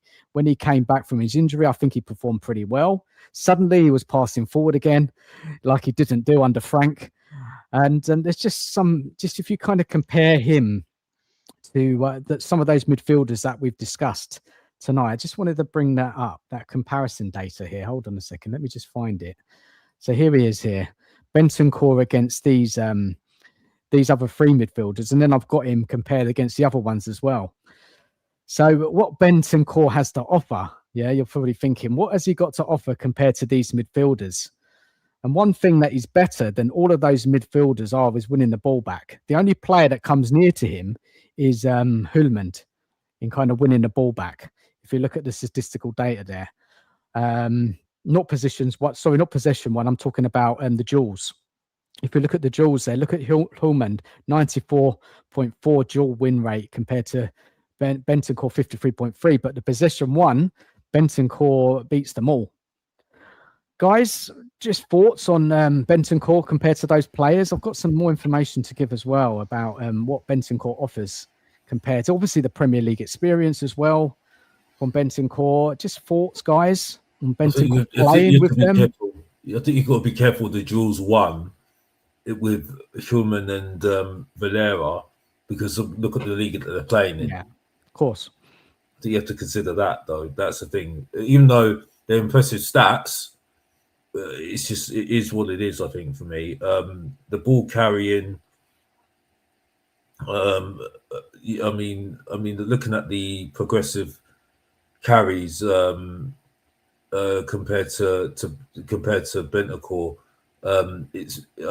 Wharton's looks very impressive compared to Bentancur. Forward passes. You can even see it on the eye with Wharton anyway. And the streets ahead of him basically, which just shows you why he's a good midfield. He's a midfield that can do a good job, and he can connect well with certain players. But there's only so much he can do. I think, especially from his injury. After his injury, I think this graphic that you're showing shows you clearly that there are better midfielders out there that can do more than what he can offer us, basically. You know what I mean? 100%. Especially in the progressive carries, the duels. The forward passing is the one that stands out big time, and the key passes as well. Especially Wharton's. Not Wharton's, just streets ahead of everyone. Both of them combined, Valera and Humberland. I'm sorry if I got that wrong. That's right. It's like a race at the moment, like a rally race, and he's just streets ahead of everyone, really. You know what I mean? And it's trying to scrounge behind them. You know what I mean? So yeah, I think really what we're seeing here is quite a clear winner here for me. With Wharton anyway. And this is him against the other midfielders as well. Yeah. Look at him there. He's got his limitations, Bentancur. but he's good at winning the ball back, recycling. That's scary because let's be honest here, Bentancur, since he came back, when we had Archie Gray and in midfield, look how he saved us, and he's not even a top midfielder. He's not even one of the top midfielders in his field. That's how scary it is. You know what I mean? Bentancur needs to go, right? He needs to go. He's inconsistent. We can't have a player in that role that's inconsistent. If there's one part of the pitch you need consistency, it's the midfield. Games are won and lost in midfield. It's the engine of the team. Your midfield, there's a reason the Spurs were good when we had Eriksen, Dembele, and Wanyama, because they were all 9 out of 10 players. When your midfield is elite, your team has got a far greater chance of winning games of football. For me, Bentancur's inconsistent. He'll have one game where everyone's talking about him, then he'll go missing the next 2 games. Then he'll have one game where you think, oh, thank God Bentancur played. Then the next game he'll be part of the problem. He's never, ever been a consistent football player. And in the big games, quite often he goes missing. So I like him as a player. I think technically he's probably one of our best players. But there's no consistency with him, man. And I don't understand how we can go forward like that. Look, I repeat what I said before. In fact, what I said all of last season. The reason we finished 17th is because of the coaching. That squad should never have finished 17th. But the squad's not good enough to finish top 6 last year. If we want to try and challenge for top 6, keep Bentancur. If you want to try and win trophies, league titles, top 4, forget Bentancur. Forget it. Stel, Dan, do you know what? Can I just come back at you a little bit? Because if you look at all of our midfielders there, if you look, and I did it at the beginning of the show, I did it on the show the other night. I think there's players we need to move on before him. If I'm looking, and we can't get rid of them all this window, we've got to be realistic. Bentancur is the only one I would really keep around. To be honest, everyone else in our midfield, I would try and get sold or loaned out. Do you see it like that, or maybe you see it differently? So like I said, Dan, if you want to challenge for top 6, keep him. But if you want to go beyond that, if you want to aim big, he's got to go. So if that means keep him for a year or 2 until we get back into Europe, and then if we're going to push on from then, get rid of him, mate, I can agree with that. Yeah, I can agree with that. I can do that. But I just feel that he has been such an inconsistent midfielder that I'll tell you what, short term keep him, long term he's got to go. Yeah, I can agree with that. Anyone else? Like if you Dan, think of players that have played in that position in the past. Is he better than Dembele? No. Is he better than Scotty Parker? No.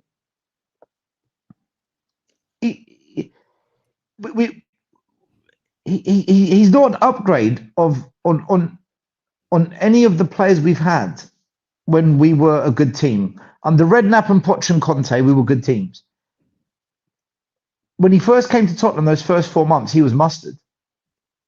He was really injuries, good, isn't it? Maybe injuries has caught up with him. The Bentancur age, injuries. He's not the same player. Just so you know, I'm not picking on him. I would get rid of Maddison because he only plays like 40% of a season. What? I think Maddison's probably our second best player. What is the point though if you can't be available to play? If you can't be an option for the manager to pick on a match day, then what is the point of having him? And what people will say to me, oh, but he's good for morale. He's technically good. He can score. He loves the club. Yeah, but that's great. But he's not here 60% of the season. He's on holiday. So I think Bentancur, you're right. I think injuries is a problem with him. And you know what? That he hasn't shaken that off. No, he hasn't. And he's yet to prove that consistency across the season. We haven't seen it since Conte, right? Since that second half of the season when we pushed for top 4 and we got it over Arsenal. That was the last time we saw Bentancur play consistently well for half of the season. And after that, injuries came in. He was inconsistent. Change of partnerships in midfield didn't help as well. Yeah, look, I agree still with what you're saying totally. And if we do really want to push on, he needs to be sold eventually. But I think for now, I think we'll need to keep him in there we can't change the whole midfield. And I think there's other midfielders there, which I would shift out before him in this window. We've already lost Basuma, gone, which is great. Players like Gray, Bergvall need to either be sold or go out on loan. Sarr, I've had enough of Sarr. We need to move him on as well. Who else have we got left in that midfield? Gallagher's just joined, so he's not going to be going anywhere. He's Sarr. He's another one. Absolute waste of money. Absolute waste of money, Pape Sarr. He was supposed to be the next big thing, weren't he? Weren't he supposed to be the next Patrick Vieira? Weren't it? Oh, the Yaya Toure. He's a box-to-box midfield. Mate, he's a box-to-box midfielder. When you think of box-to-box midfielders, you think of Yaya Toure, you think of Patrick Vieira, you think of Steven Gerrard, you think these are the players that won trophies. Pape Sarr is so off it. But again, he's another one. He'll have one good game, he'll score a goal. Oh, Pape Sarr, my Pape, blah, blah, blah. Then he goes missing for 5 games. Not good enough, man. He's not good enough. He's got to go, man. Hopefully, De Zerbi would get him out the door, man. He's just nowhere near good enough, man. Box office officer, you're eager to come in here there, I can see, mate. What are you going to say? No, I think what we're saying, I think we're on the money on this one. I think it's just, I can't really add any more than what's been said at the moment. I just think it's just, I do think the midfield thing is going to be the key here, and I think those midfielders do add to our game at the moment. And I do agree with Bentancur, what people are saying about Bentancur. I just think he's just. I think at the time we got him in, he was replacing Harry Winks, and he came from Juventus. So I think that's why I think everyone went, really high on him. Obviously with Kulusevski as well at the time as well, but he can only do certain things. He's just a standing midfielder. He ain't better than what we've had before with the Harry Redknapp's teams. Like, I forgot about Scott Parker. I don't even think he's better than bloody Huddleston, Michael Carrick. You know what I mean? He's just not a controller. He's not a controller of a midfield. You know what I mean? With the pass. I think the player that we really missed out on was Locatelli at the time. You know what I mean? I think Locatelli is the sort of guy that we would need to control the midfield, really, for me. And I think he can only do certain things, but the facts are that he did influence the team when he came back. But I think that was just a case of because he had the experience and he had that know-how, and he's an international at the end of the day. So I think that's really helped as well. That really helped anyway. So, but he's just a standard midfielder. That's it for me. You know what I mean? I've never really rated him. Average. Is that what you're saying? Yeah. Well, that's why I called him a Juventus reject. You know what I mean? But there are rejects out there that turn into gold, don't they? So you know what I mean? So look, guys, let's kick on with this. Let's go on to the carriers now. Let's move on. Let's move it along. Let's get the carriers up now and talk about some of them. Let's have a look now. What we got here?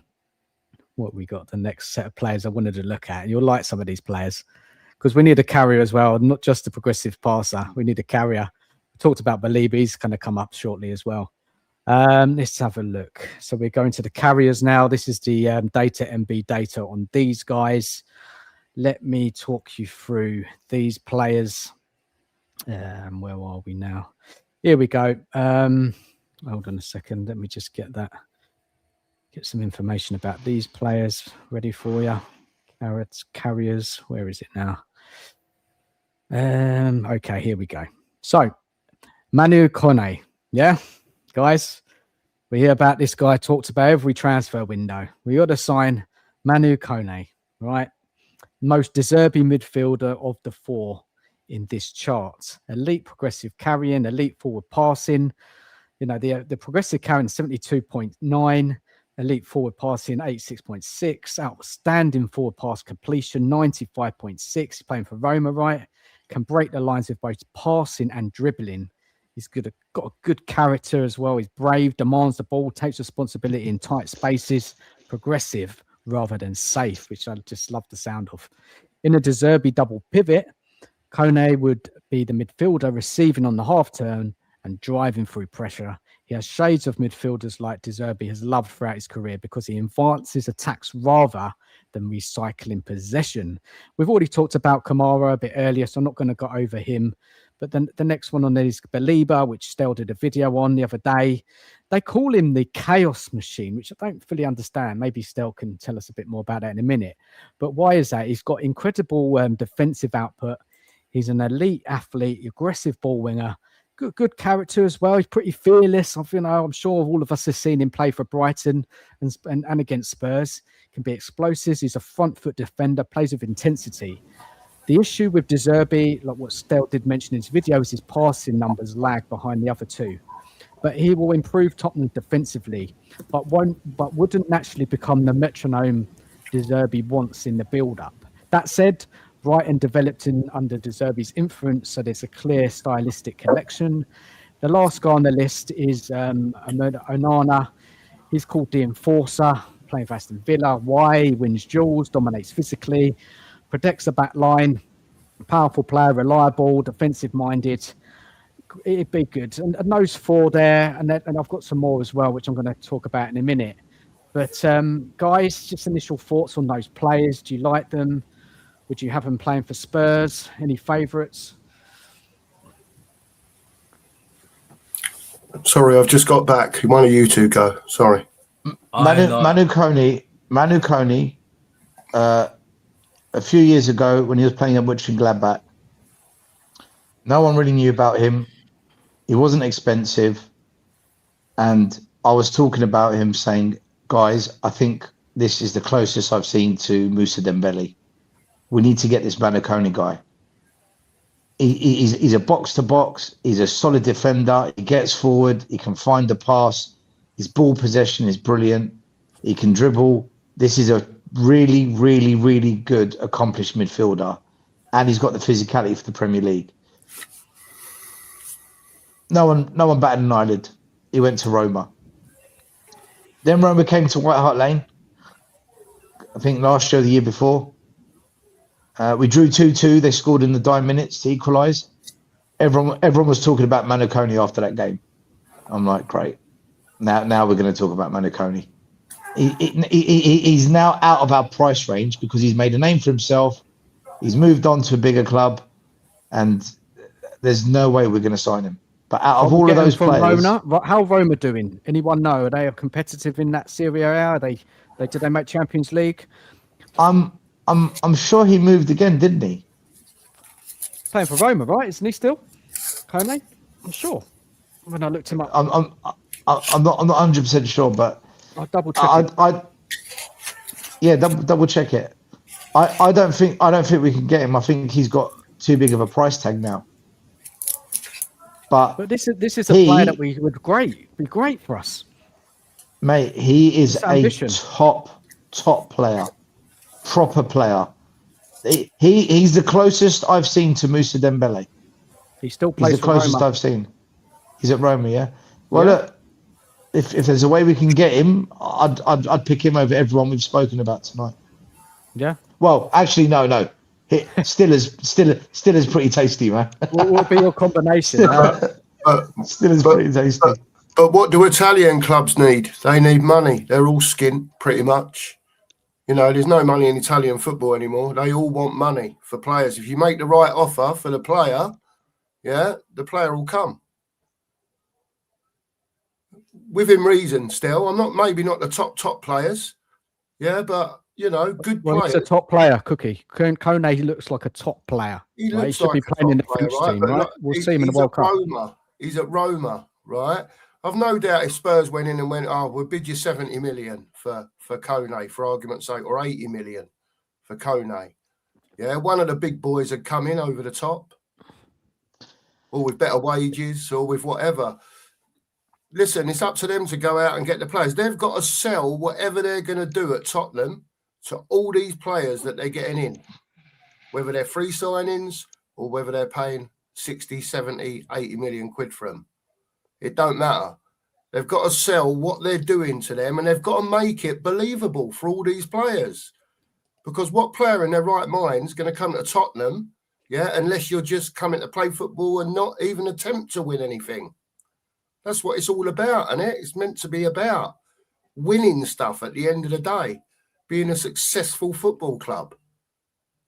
You know, we're just standing still. And someone put in the chat earlier on, you know, it's all right saying 3 or 4 transfer windows, but that's another 2 years that we've spent catching up when all the rest of them that are above us, all the much better teams, have moved another 2 years on because they're all with it.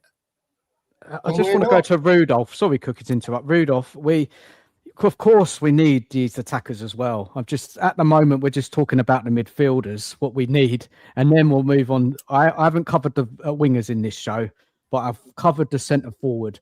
If we get there, we'll see how time goes. But Rudolph, what you're saying, of course, we need finishers, we need killers, we need goal scorers, because our forward line is probably, one of the worst in the league, isn't it? Let's be honest with ourselves. Actually, it does matter. The passing does matter, Rudolph, because if you're going to play in a possession-based football team, passing does matter. If you're playing in a Conte team, it doesn't matter as much. This is the other thing. When we look at players, forget what we think, right? Does it work in a De Zerbi team? That's often, how many times you hear people talk about players got to fit the system? Brennan Johnson fitted Ange Postecoglou's system. Shit football player, but worked in an Ange system. When Ange leaves, Johnson's gone to crap because that's what he is. So sometimes a player might not be great, but they suit a system. So if someone's not particularly great at passing, that's why I said with Belieber, one of his weaknesses is passing. Because he's young, it can be refined. Signing attackers who can't pass could be a problem. Tell me how you keep possession of the ball in a possession-based team if you can't pass. How'd you do it? Exactly. You need it. It's a combination of all these things, what need to happen in this window. That midfield is key, like Box Office said earlier. We need controllers. We need that midfield. The defence we're working on, but the midfield is so important. The attack. There's so much to do, guys, honestly. And and that's a comment I see in the chat a bit later on, I ain't got to yet, is that Arsenal are making a bid for Kone. Do you know what I mean? This is why I'm surprised. A player like Kone, you would have thought like a top-end Premier League team would come in and snap him up for next season because he's a great player. But Spurs, they're messing about, aren't they? I don't know what they're doing. They ain't got a plan. Dan, we're not. I think we ain't going to attract these players. No, I get that. Without European football, unless we do what United did when they finished 16th, and that is just pay stupid money on wages and on the transfer fee. So the only way Spurs win is either elite scouting, which we can forget about with that absolute dumbass Lange in charge, that absolute useless donkey of a recruitment officer. So the only other way is the Lewis family got to put their hands in their fucking pockets and do something different for once in their lives and actually invest in the squad. Facts. Yeah. There's no other way out of it. Either you need a top scout, which we don't have, we've got a donkey, or spend the money to attract the player, which again, so far we've signed 3 players on without paying a penny. But go on, Box Office. I think I look at him, I look at Kone because I've literally seen these clips right now, right? And he does remind me of Basuma. Even though, I've seen him in a match at Roma, and I remember that match still, right? I do think he could be a good player. He's definitely got a lot about him, better than something we've got at the moment. And he's got some qualities that I think you could tend to look at with like a Belieber as well. But I do think you do need again, I think this player, I think he could be a very good player, but I think it's very, very important so he doesn't end up like a Basuma, because we have problems with him going up and down. Yeah, but Alex, can I ask you a question? Don't you think Basuma was a really, really good player until he came to Tottenham? That's the thing. I think it was the mixture of players that were around him as well, and the coaches.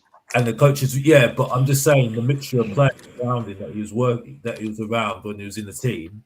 I don't think they connected well. That's the thing. I look at him. I look at Kone, and he looks a good. I think I agree with you still. I like Kone as well. Well, you don't rate Oliver, Skip, Winks, and Højbjerg? You didn't rate them, no? Well, I did.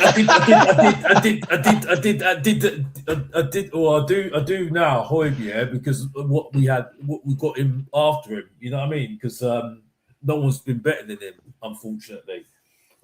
Which is why I said that I had to apologise to Ellie about that player. You didn't rate Danjuma, no? Oh gosh. We've had some shockers, haven't we? Some shockers, man. Still, let's just get it right now, yeah. Dan, I'm going to keep on this. I'm going to get back to the subject in a bit, yeah, with Kone in a bit, yeah. But just to address that, Dan's, what's his name? Danjuma. He's still better than some of the strike force we've got right now. You know what I mean? That's how sad it is right now. You know what I mean? Even Timo Werner, but he scored. I know. Do you know? Moyes better than him as well. But again, I don't want to repeat myself. Mate, Danjuma scored more than Odegaard. Well, yeah. Well, that speaks for itself. You know what I mean? Mate, Steven Bergwijn scored more than all of them. I know. Steven Bergwijn. Still, please don't push Mr. Box off his buttons, yeah, because I want to try and keep it peaceful. You know, it's a Friday night. You know what I'm saying? Mate, I'm just dropping the facts. I know you're dropping the facts, but you know, I don't want to do a box office click. You know what I mean? Because I you know what I mean? Like I'm relaxed right now. You get what I'm saying?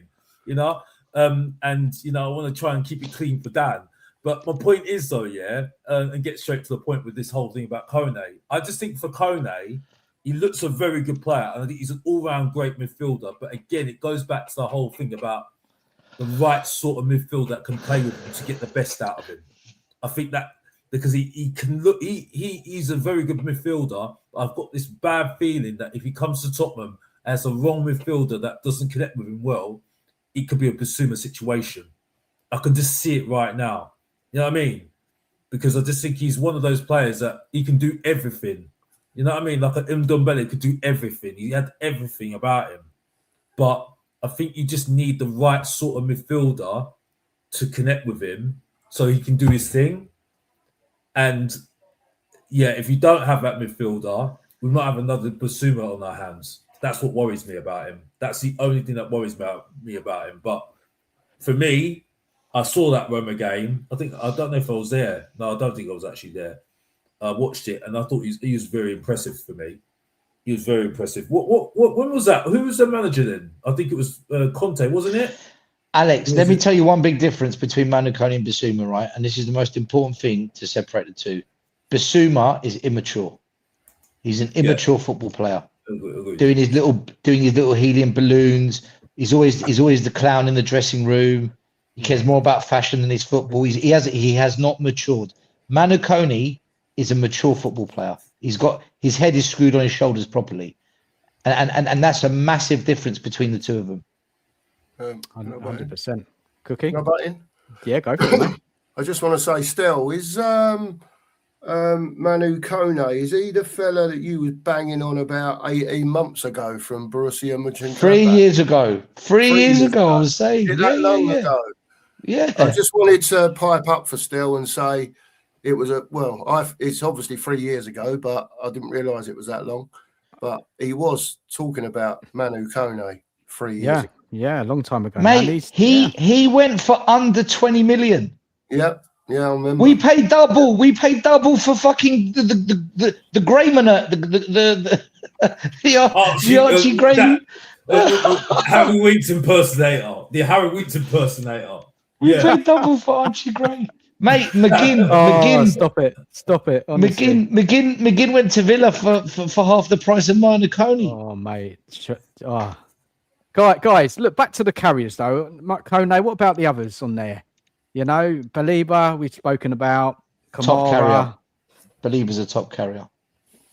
Nano's I like the Nano as well, but I don't think we're getting him from Villa. I Anana's like too much, Onana, though. but Onana's a bit up and down Mate, and sometimes. he ain't gonna come to Spurs from Villa, man.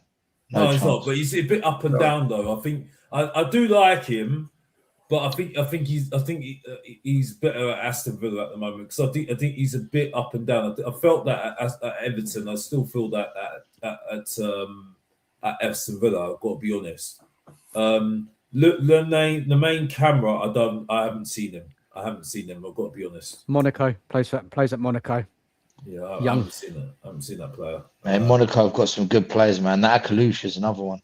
Can I ask a question, if possible? Go for it, mate. Go for it, man. The 4 players that you just done up on the screen there, right? Yeah.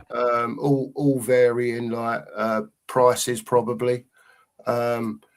Would everyone on the panel take any one of those 4 players to play for Spurs? Yes. All day long, mate. Box office?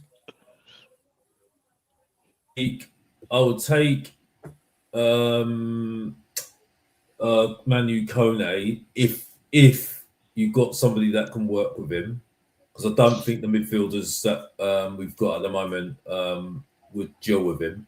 I think the only one that maybe would gel with him is Gallagher, maybe, or Paulinho.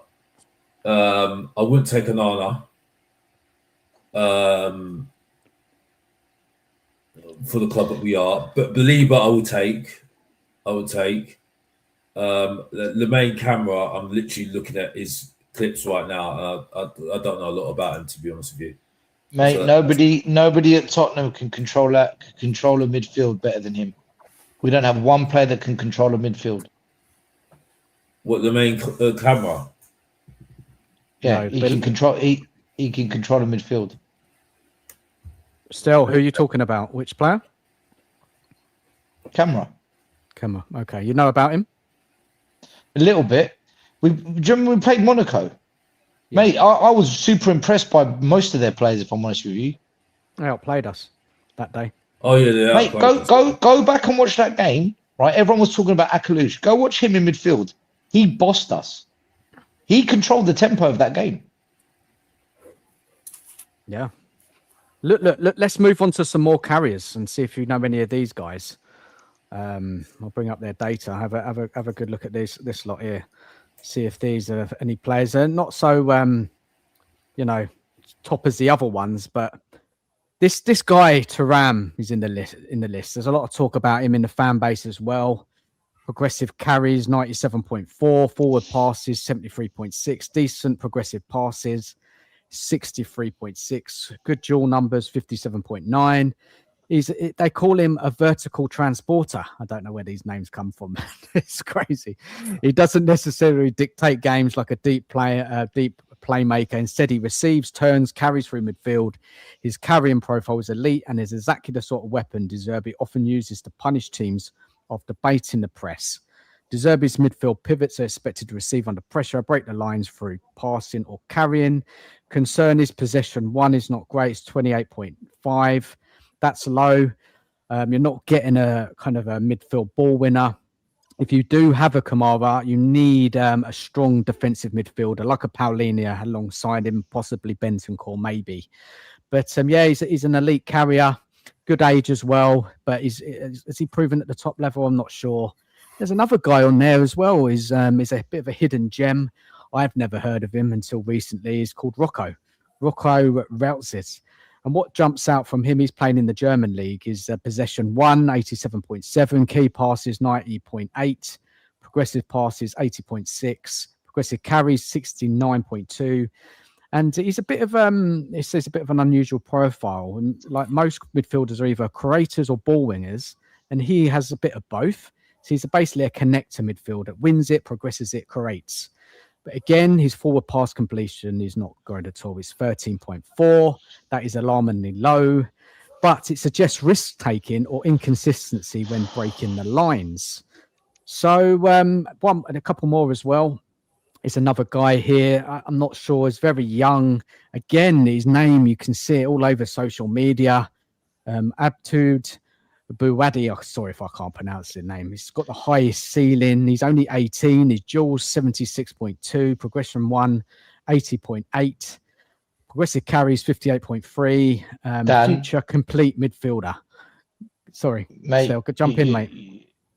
Forget Buwadi. He is exactly what Pape Sarr was when he was the same age. Yeah, he's another one of these. Future, yeah. He's another one of these who's athletic. He gets stuck in, wins his battles, and because he's young, everyone's like, oh, look at him. Yeah.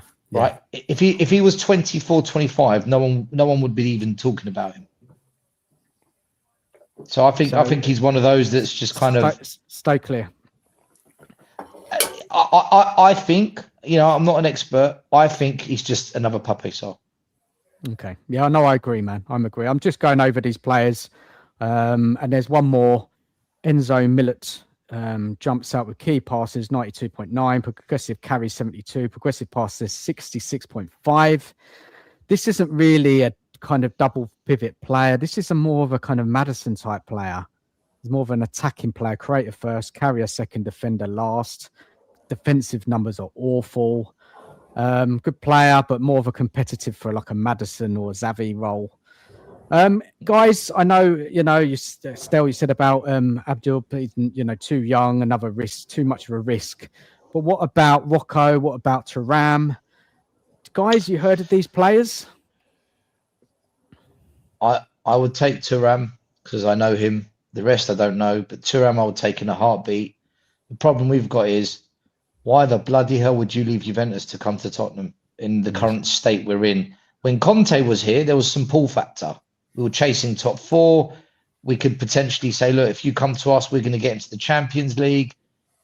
That's how we got Kulu and Bentancur. Plus, Kulu and Bentancur were on the bench, especially Kulu, so they wanted game time. But Thuram, he's not going to leave Juve for Spurs, is he? That's the reality. Are we looking at? Listen, we all want the best players that we can get for our football club, right? And I'm talking as a fan now, right? But we're looking at this level of player that we're at, and like for argument's sake, Dan, you just brought them 4 up there. Yeah. Right now, I'm not no connoisseur of football anymore. I ain't got time to watch the amount of football that I would like to watch, right? But I know I've heard of Thuram and I've heard of Milo, right? The other 2, they might be fine players. I don't know anything about them, so I can't comment on them, right? Now, Milo, for argument's sake, is at Stuttgart. Has he got European football next season? I don't know. Does anyone know? Right? Because if he has, right, he ain't coming to Spurs. Why is he going to come to Tottenham and give up European football? Even if they're in the Europa League, right? Unless he's sold... Yeah, unless he's sold the right rebuild project, whatever you want to call it. Right? Because Thuram ain't coming to Spurs. Never in a million years. We'd have to offer stupid money. Right? And I'm just thinking, a lot of those players, even like the Beliebers and all that, I've heard they want 80 million quid for him. So, Cookie, who are we signing? Anybody? And who are we going to get in this window? Whoever's better we got. Cookie, can I just confirm? I had a quick check. Stuttgart qualified for Champions League next season. They finished 4th in the league. It's not coming to us, and I know you're just giving examples, Dan. I know I'm giving talent out there that there's no excuse from the club not to buy a couple of these midfielders there. There's so many midfielders I brought up tonight. We're on the 3rd, 4th list now. I don't know how many. But there's so much talent out there, and there's no excuse from the club not to buy a couple of these players to improve our midfield. That's what I'm saying. But it's up to the club. Yeah, I get you, man. Okay. I'm with you. They've got to get the coin out, mate, haven't they? At the end of the day, it's their only way out of it. I don't see how they're going to get the level of player that they want without really sticking their hand in their pocket. Do you know what? I've got a positive. Ready? You ready for this? You might want to clip this because this is the only time you're going to get a positive out of me tonight, and that is we've done all the free transfers, and they're all defenders, right? Yeah. They're all defenders, which isn't an area that we drastically needed to fix. It needs work, but it wasn't drastic. We urgently need to fix the front three.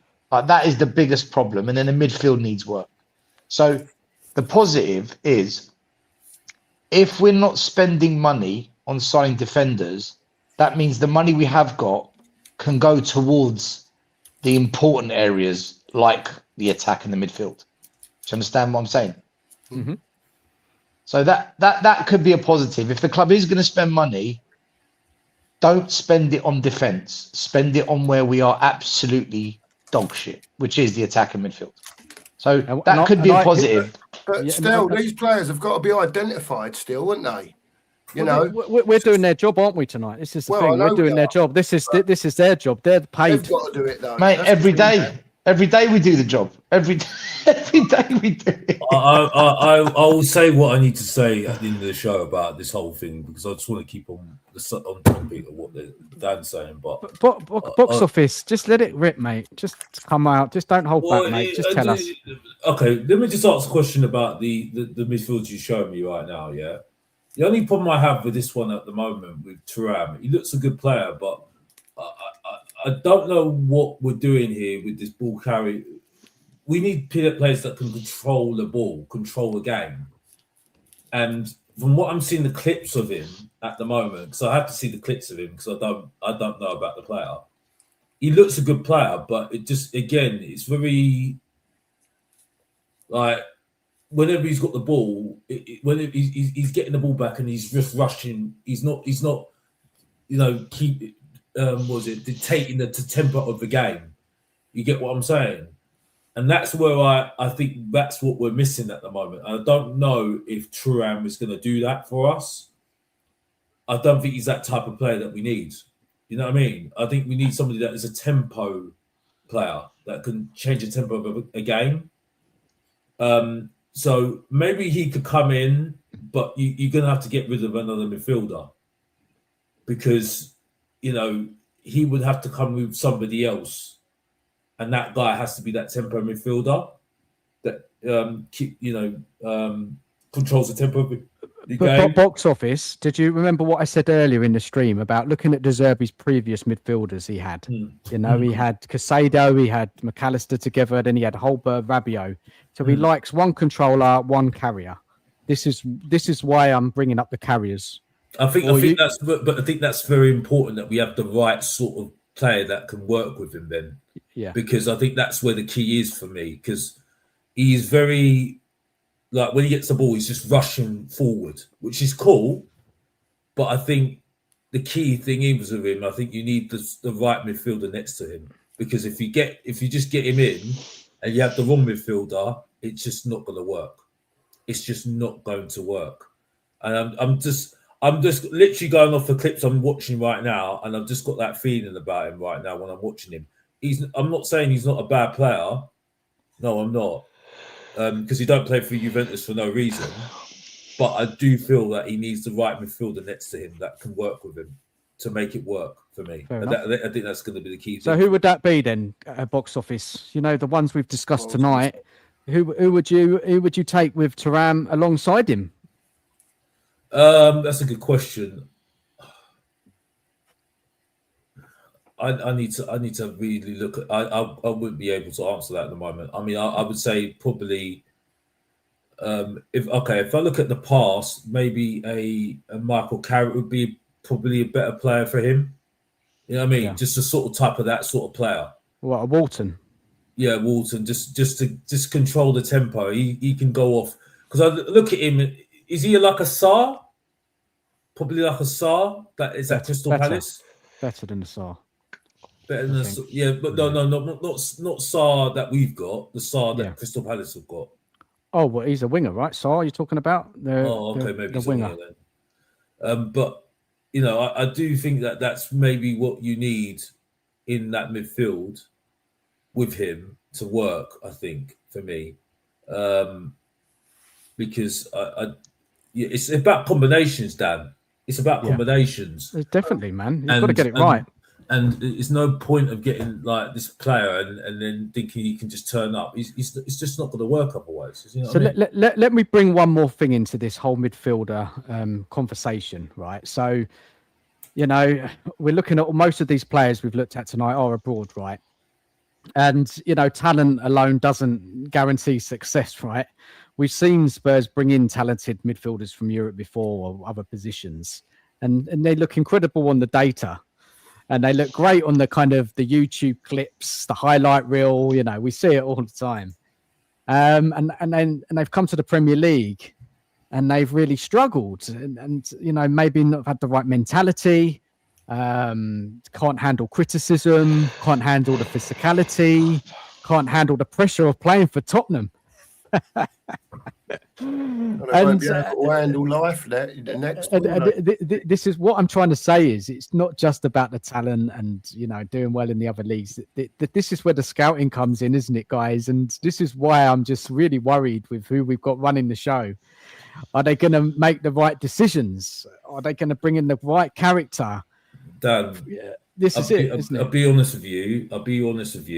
This is where I think we're going wrong here. Is that sorry, Alex? Can I say good night before you? I've got to go. I just want to say good night to all of you. Thanks for having me on, Stel, Dan. mate, Big up for the coming chat. on, mate. Cheers, Take care. Yeah. Sorry, I got to go. I'm 2 hours ahead. It's 1:30 and I'm. No worries, mate. Take care of yourself. I've got a show on Sunday, live show 6:30 p.m. You're all welcome to jump on if you fancy it. Cheers, mate. cheers, take care, mate. All right, lads. Have a good one. See you See you later. later. Bye-bye. Up the lounge.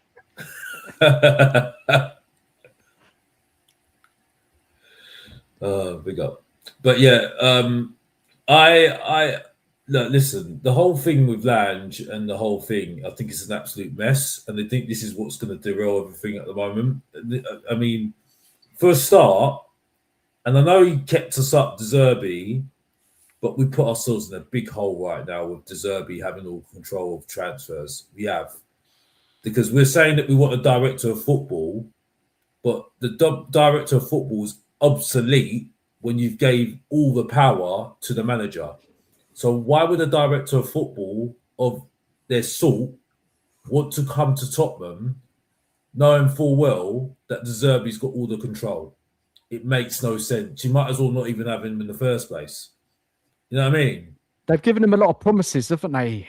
Box office. Well, that's the point. Because he survived. He kept Spurs up. They gave him so much money. Got about $3 million in bonus. They've basically given him the what do you want to call it? The keys to the what? Castle. The keys to the castle.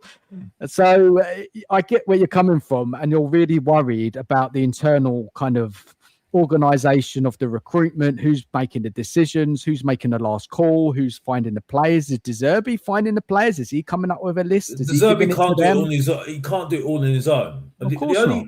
The only thing that I think could happen, which may be the happy medium, and someone said this to me, and I think it's a good one, is having this chief scout. Having a chief scout. Maybe that's the only way forward for us. Because there's no point having, like I said, there's no point having a director of football if they can't have the power. You know what I mean? It's the main thing. I mean, basically, you're saying that De Zerbi's their boss, and it doesn't work like that. You know what I mean? It's like your manager being your manager's manager. You know what I mean? It makes no sense.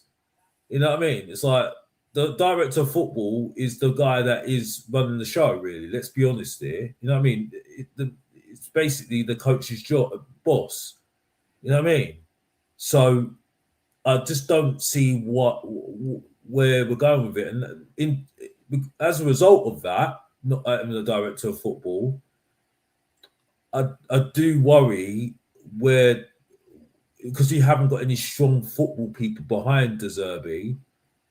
I do worry that just having the coach isn't enough. It just isn't enough. I agree. It's a mess. It's a mess. And box office. If you don't believe me, who did Pep Guardiola have behind him? Tiki Bonestein. Mm-hmm. Look what happened with them. Klopp had football people behind him. Look what happened there. Alex Ferguson had football people behind him. Look what happened there. You know what I mean? The list goes on.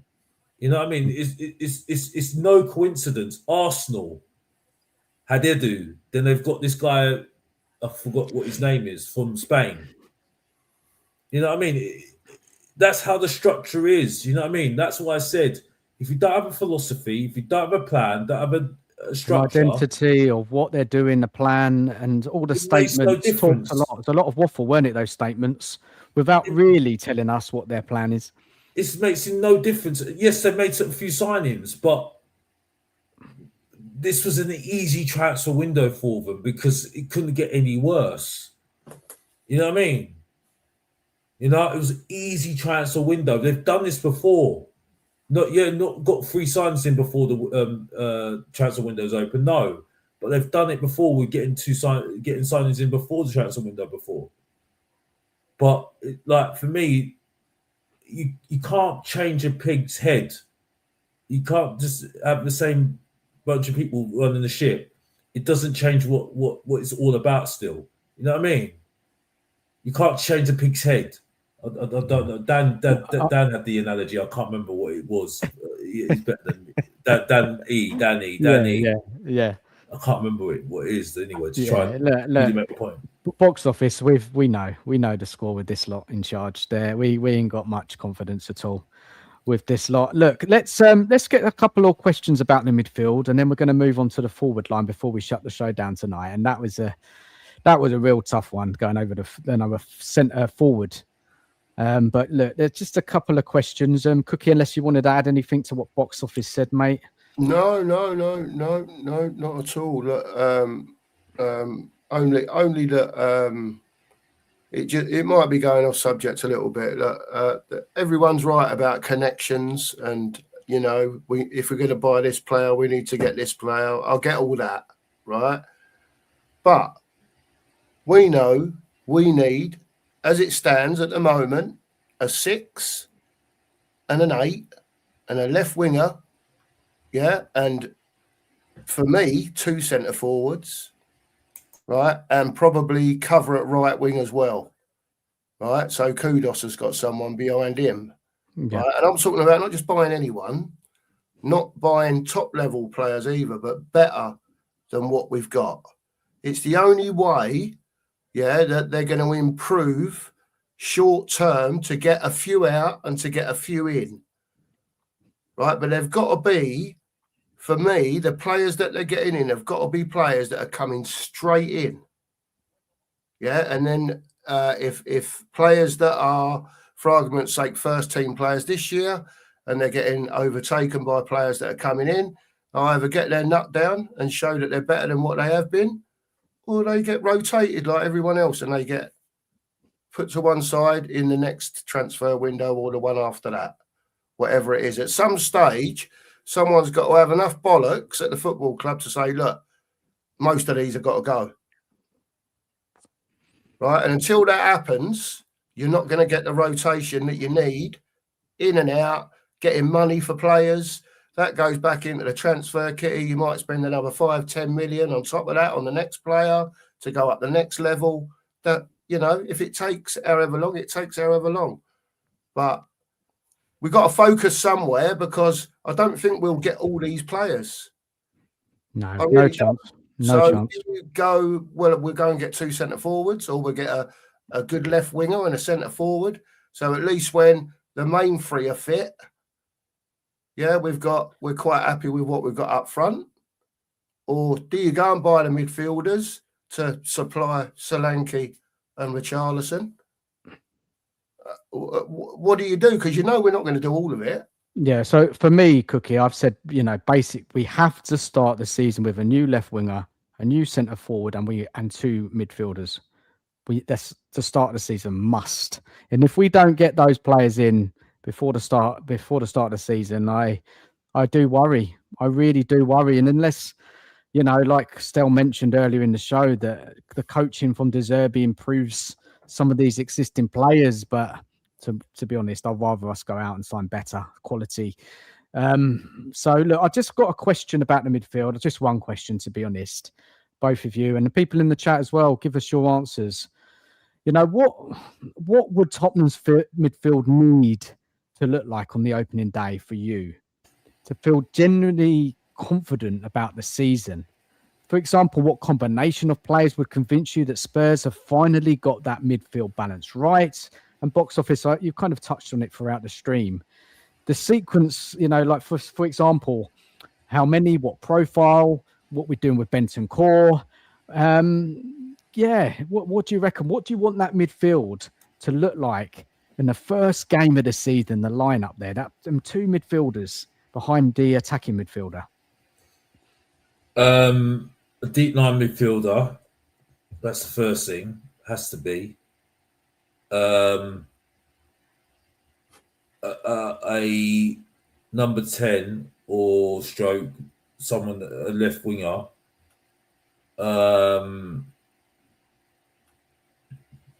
Well, I think mainly it's the deep line midfielder with somebody that can work with him. That is a ball carrier. I think that's the main thing. I think that those are the two I would have in that midfield at the moment, and then you just have a number 10 possibly there. What that number 10 is at the moment is a question mark at the moment, because I do agree with the whole thing about Maddison not being fit. Xavi, we don't know when he's coming back as well. You can't rely on Javi at the moment. Javi for me is lost to us until further notice at the moment, because it's quite a bad injury, isn't it? Yeah. You know what I mean? So, but the only question mark I have at the moment is that what do you do up front? Whether you do a number 2 up front, or do a 1 up front, or just do the 3. I don't know at the moment. That's where I'm a bit question mark at the moment. I don't know. But yeah, I think for me, if you talk about the midfield, for me, the midfield combination would be a deep line midfielder who can pass, and then someone that can carry, that can work both well together. I think at the moment, I think that you have that double pivot. You know what I mean? So you have 2 different midfielders, one that can spread the passes, that control the midfield, and they can control the tempo, and then you have somebody that is a ball carrier. That's got a footballer, not an athlete, a footballer, a good footballer that can control, can run with the ball. I think that's what I would say for that's what I want in my midfield, and then you have a number 10. I think that's what I would want. That can do that for me. Fair enough. Yeah, so I think it's a free midfield. Then I think really for me. Okay, fair enough, mate. Fair enough. Cookie, you midfield combination, what it looks like for you at the start of the season, what you want to see? I think a lot depends on the DM role, what happens with Paulinho. I don't know if there's been any update on that from anyone as we stand at the moment. Listen, I wouldn't be against taking Paulinho if he was still available. I know people just class him as a ball winner, and listen, the bloke still scored, I don't know, 7 goals, whatever it was, and quite crucial ones for Tottenham. We would probably all maybe want better than a Paulinho. I don't know, but ideally, in an ideal world, but I wouldn't say no to Paulinho. More than anything, I want as much as I want centre forwards and all that type of thing, I want someone who will actually put their foot on the ball, right? And it's almost like, I don't know, a conductor, if you like, if that's the right word to use. I just want someone who, if they want to slow it down or speed it up or whatever the case may be, right, they're able to do that, and I think that would help us a lot, because most of the time when Spurs got the ball, it's like hot potato anyway, and I'd just like to see that from Spurs. Obviously, I want to see a left winger and I want to see a centre forward, but I don't know. I just can't see Spurs doing it all. But and the window hasn't even opened yet, and we're talking like this, and I think it's just sometimes it just gets into you. And until you see something different, you can't believe it until obviously you actually see it. And I think it's all words and no action at the moment, man. That's just where I am with it. Fair enough, man. Fair enough. Let's go to the chat, see what people are saying about what they want it to look like at the beginning of the season at midfield. Scott says 2 left wingers and 2 strikers. That's his priority. And also he said 2 DMs and 2 8s. So that's a lot. That's what 4, 8. Yeah, is that right? 8 players. Yeah. He wants 8 players in the starting lineup before the start of the season. Yeah. In an ideal world, but I just don't think Spurs will do it. Let's be honest. Sean in the chat says, generally, I think that your ability to pay massive wages helps you because based on the lack of European football and status in the league, not many players want to go to you currently. I've heard finance-wise, Spurs not being in Europe, the PSR, they've got a lot of wriggle room with spending on wages. I heard that we could spend up to maybe between 200 and 250 million in this window. So there's no excuse now. Spurs have messed up massively, the last, for years, but especially the last 2 seasons. They've got to put it right. But we will see. Again, I don't understand. I don't see how they're going to get it right. It all seems unclear. But look, the window's not even open yet. Let's see what they do. But, not being a Spurs fan for this many years, you always get let down, don't you? This is the problem. Yeah. Let's see what Scott is saying as well. If any current players start in the double pivot, it's a massive failure for me. So any of our midfielders currently in the team, Scott's not going to be happy. Big up to One Spurs Kings. Fixtures are out next week. Brighton away, first game of the season. Yeah. Big up to Vindaloo as well. Can see what the top 3 teams in top 4 leagues are doing to the market. They are overpricing players deliberately as a tactic to price out the other 17 teams for good to control the market. Yeah, interesting stuff. Is any more there? Jimmy saying Paulinho, Wharton, Maddison, Gallagher for me. That's what he wants that midfield to look like. And Nita in the chat as well saying outpricing for players, a new world order in football, or should I say, what's that? Oligarchs, is that right? Elite. Oligarch, yeah. Oligarchs. The footballing, the Bible has changed big time. Billionaires in the mix. That's crazy, Nita. It's deep. That is deep. Wow. Yeah. And One Spurs King said, yeah, it's not Football Manager. Very true. It's not Football Manager. I think Nita's far wrong. Yeah. And Sean says your club needs about 2 or 3 transfer windows to get back to competing for the top 4. Frankly, too many of your players are not good enough or injury prone. I don't know if De Zerbi gets that though. Yeah, man, you're right. So let's move on to these forwards, before we shut the show. I'm going to aim to shut at 12. We've got 20 minutes to do it. Guys, you all right? Cookie, box office? Yeah, man. You ready to do the strikers? And this was a headache. This was a headache, guys, honestly. Let me get the information on the strikers up. First of all, the data MB stats. This is the first lot of strikers I brought up, probably the better tier I looked at. But I'm open to anybody in the chat, anyone on the panel, to any other names they want to discuss as well, because this is just the ones that I've found. And there may be better ones out there, more realistic options or better players, So let me just blow that up a little bit, so I can see what I'm talking about. Just bear with us a second, and then I'll get the information out on these forwards. Second, strikers. Here we go. So look, a bit more about the data as well, because not everybody understands these graphics. We got NPG is non-penalty goals scored excluding penalties, measures of players' open play and non-penalty finishing output. Then we got NPXG, non-penalty related goals, the quality of goal scoring chances a player receives, excluding penalties, measures how often a player gets into dangerous crossing positions.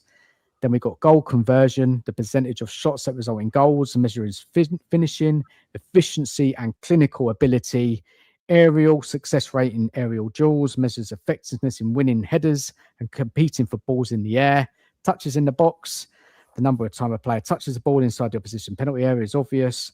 XA is expected assists, offensive duels, The percentage of attacking duels won against the defenders measures a player's ability to beat, hold off, or outmuscle opponents in attacking situations. And we've got minutes, total minutes played. That's obvious.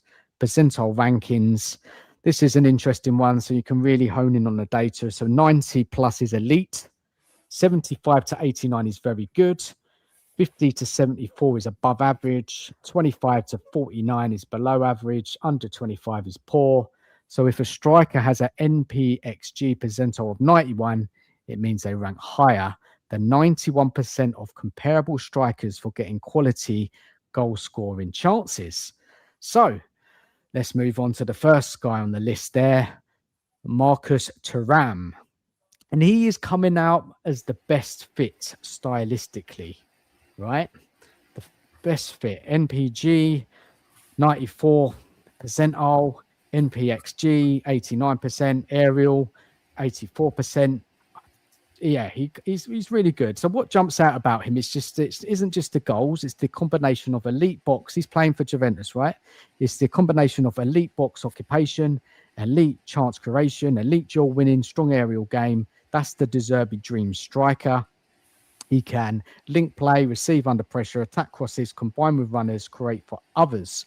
Output in the season just gone. I'll bring up his goals and assists in a bit as well. I've got it a little bit more clear. You can see on the screen. We've got output of 18 goals, 9 assists in all competitions, 13 goals and 6 assists in Serie A. Estimated price is he's 28 years old, 45 to 60 million. Oh, he doesn't play for Juventus. My mistake. Is Inter Milan. Would likely demand a premium because he's crucial to them. Mentality excellent, has handled big clubs, pressure Champions League football. So that's the first guy on the list. The next one is Pavlidis. He's the best value. And this one, it keeps coming back to me, this guy, and all sorts of kind of information I've looked up.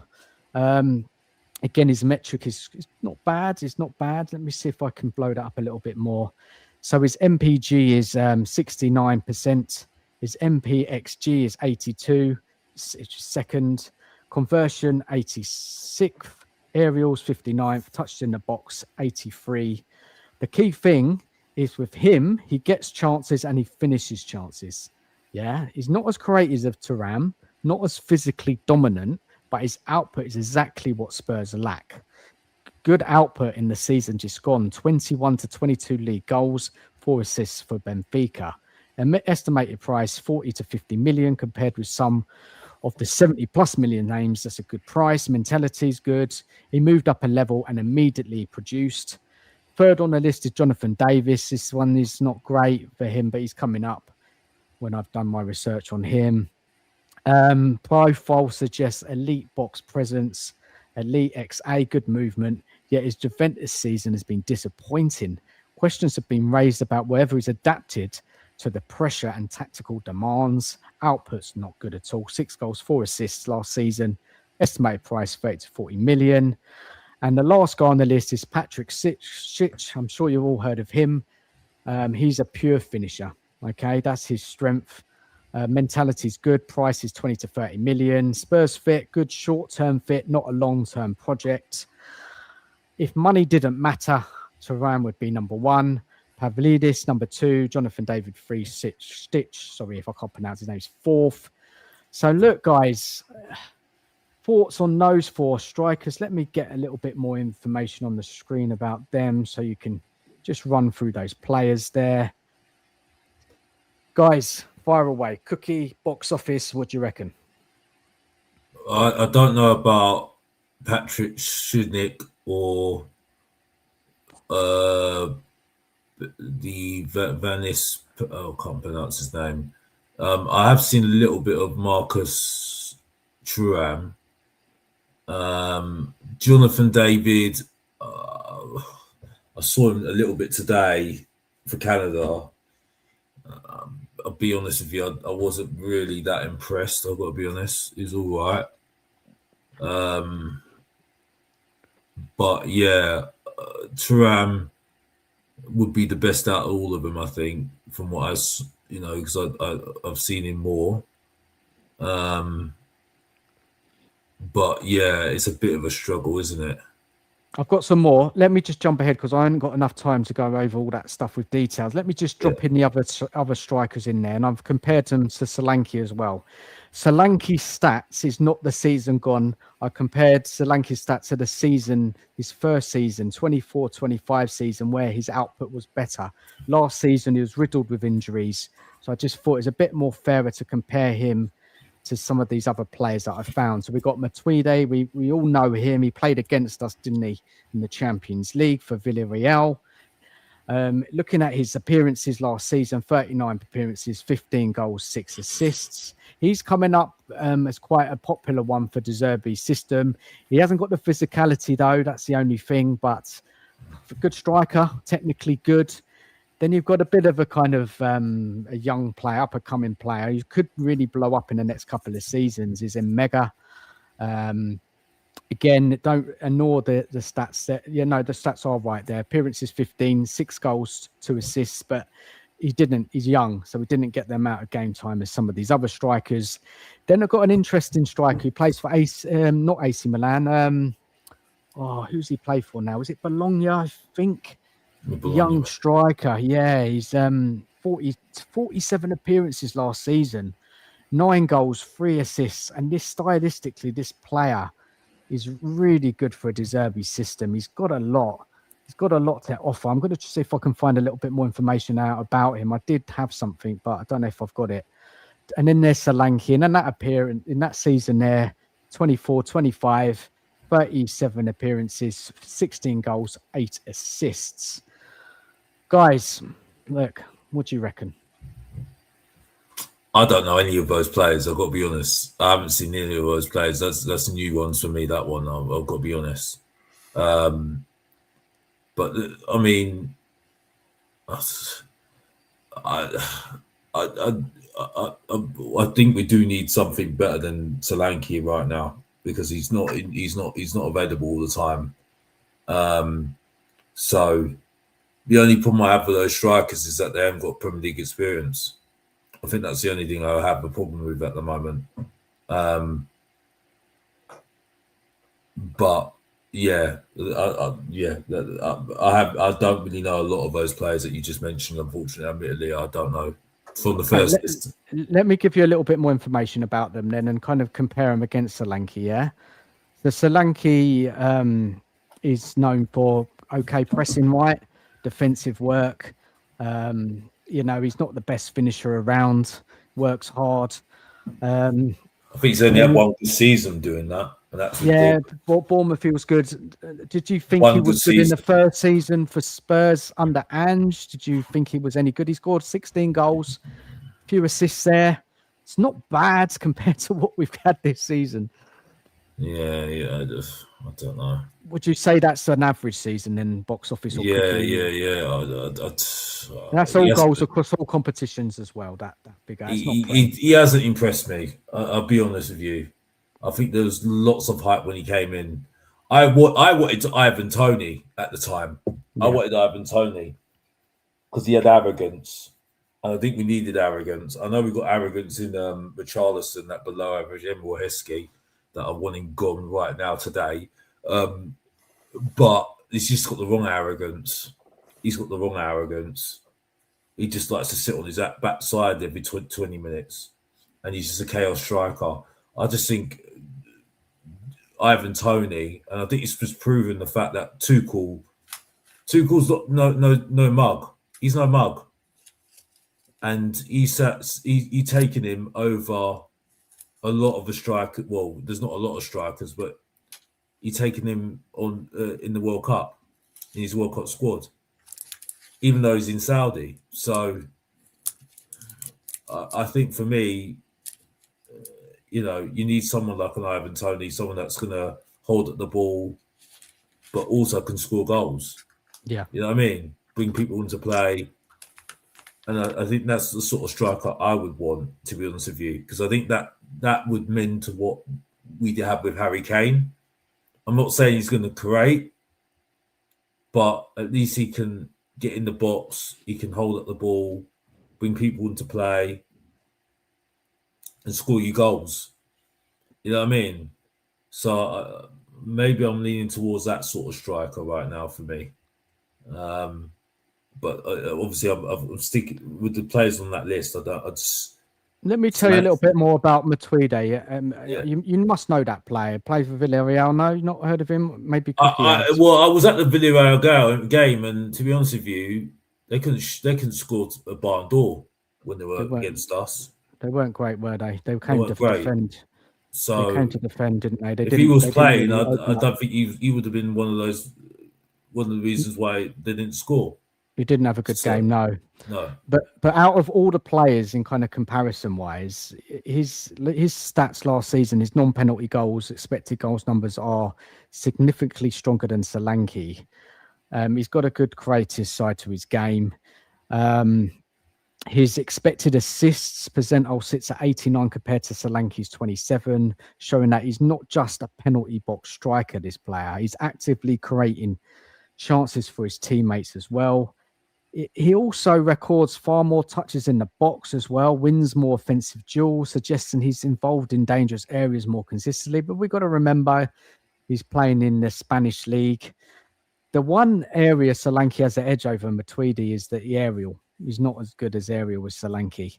But if you're looking to upgrade the forwards, and that is the strongest the strongest upgrade is Matuidi candidate, whatever you want to call it.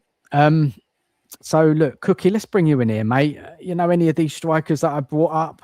Or is there any other strikers that you want at the club? And then we'll go to the chat and before we shut the show down. Weren't Matuidi, the geezer, at the last World Cup that sort of shone a little bit? Weren't it him? I think so, yeah. As a sort of younger player? Georgian, I think he played. I think it's Georgian. Yeah, is it Georgia? Yeah. Played up front and caused a bit of a stir. If I remember right, I don't know if it was the Euros or the World Cup, but as Scott rightly pointed out, we was linked with him last summer, I believe, and Jonathan David as well, and amongst others. Matuidi now, again, it's the Premier League proven bit. Out of the list of the ones that you put up, Danny, he would be the one. Thuram ain't never coming to Spurs, too much dough. Jonathan David, I think if he'd have wanted to come to Spurs, he'd have come when we was in Europe. But why would he come now? Not that I think he's much cop anyway, to be honest with you, but he's better than what we got. And that's about it, really, mate. What about Ramos at PSG? Yeah, he didn't come up on my search. He didn't come up. Just a thought. But yeah, that's a good shout. Targo from Brentford is another one people talk about a lot. And if we're going after Freeze, Vlahovic, and people are saying, well, he's earning what? Blah, blah, blah, blah, blah. Well, he nearly come to an agreement for half the wages. I don't like Vlahovic. I think he's just all hype. I've got to be honest.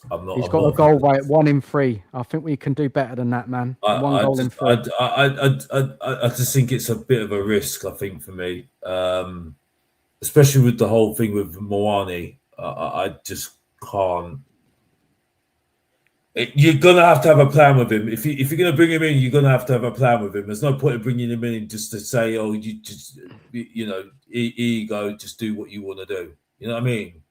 Because we can't do that again. We cannot do that again. So, on that, Cookie, I can't agree with it because I was just putting the name out there.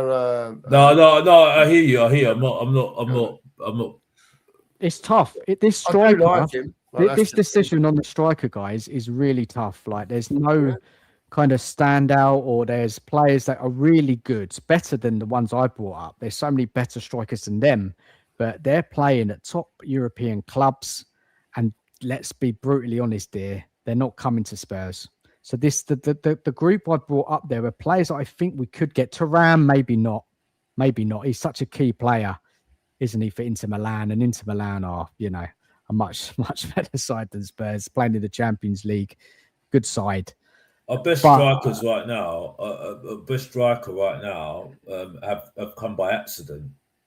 Let's be honest here. Our best strikers have been coming by accident. Bell one, and Kane another. Yeah. When's the last time we signed a top striker, guys? We actually went out and got one. We went and got Soldado. Look what happened there. Yeah, and that's the reason why Harry Kane got his chance, because Soldado and Adebayor was playing. He was signed under AVB, right? Box office, weren't he? I'm sure. Yes, one of the magnificent seven.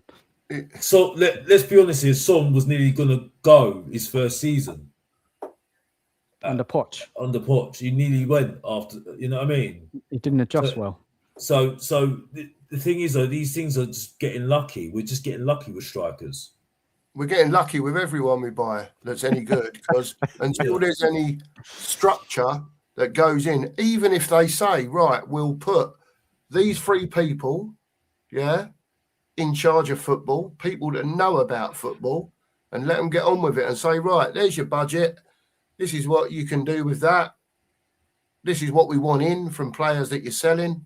Whatever the rules are, but let football people deal with it, because as long as you've got schlongs like them upstairs dealing with it, we ain't going nowhere, because there ain't no plan.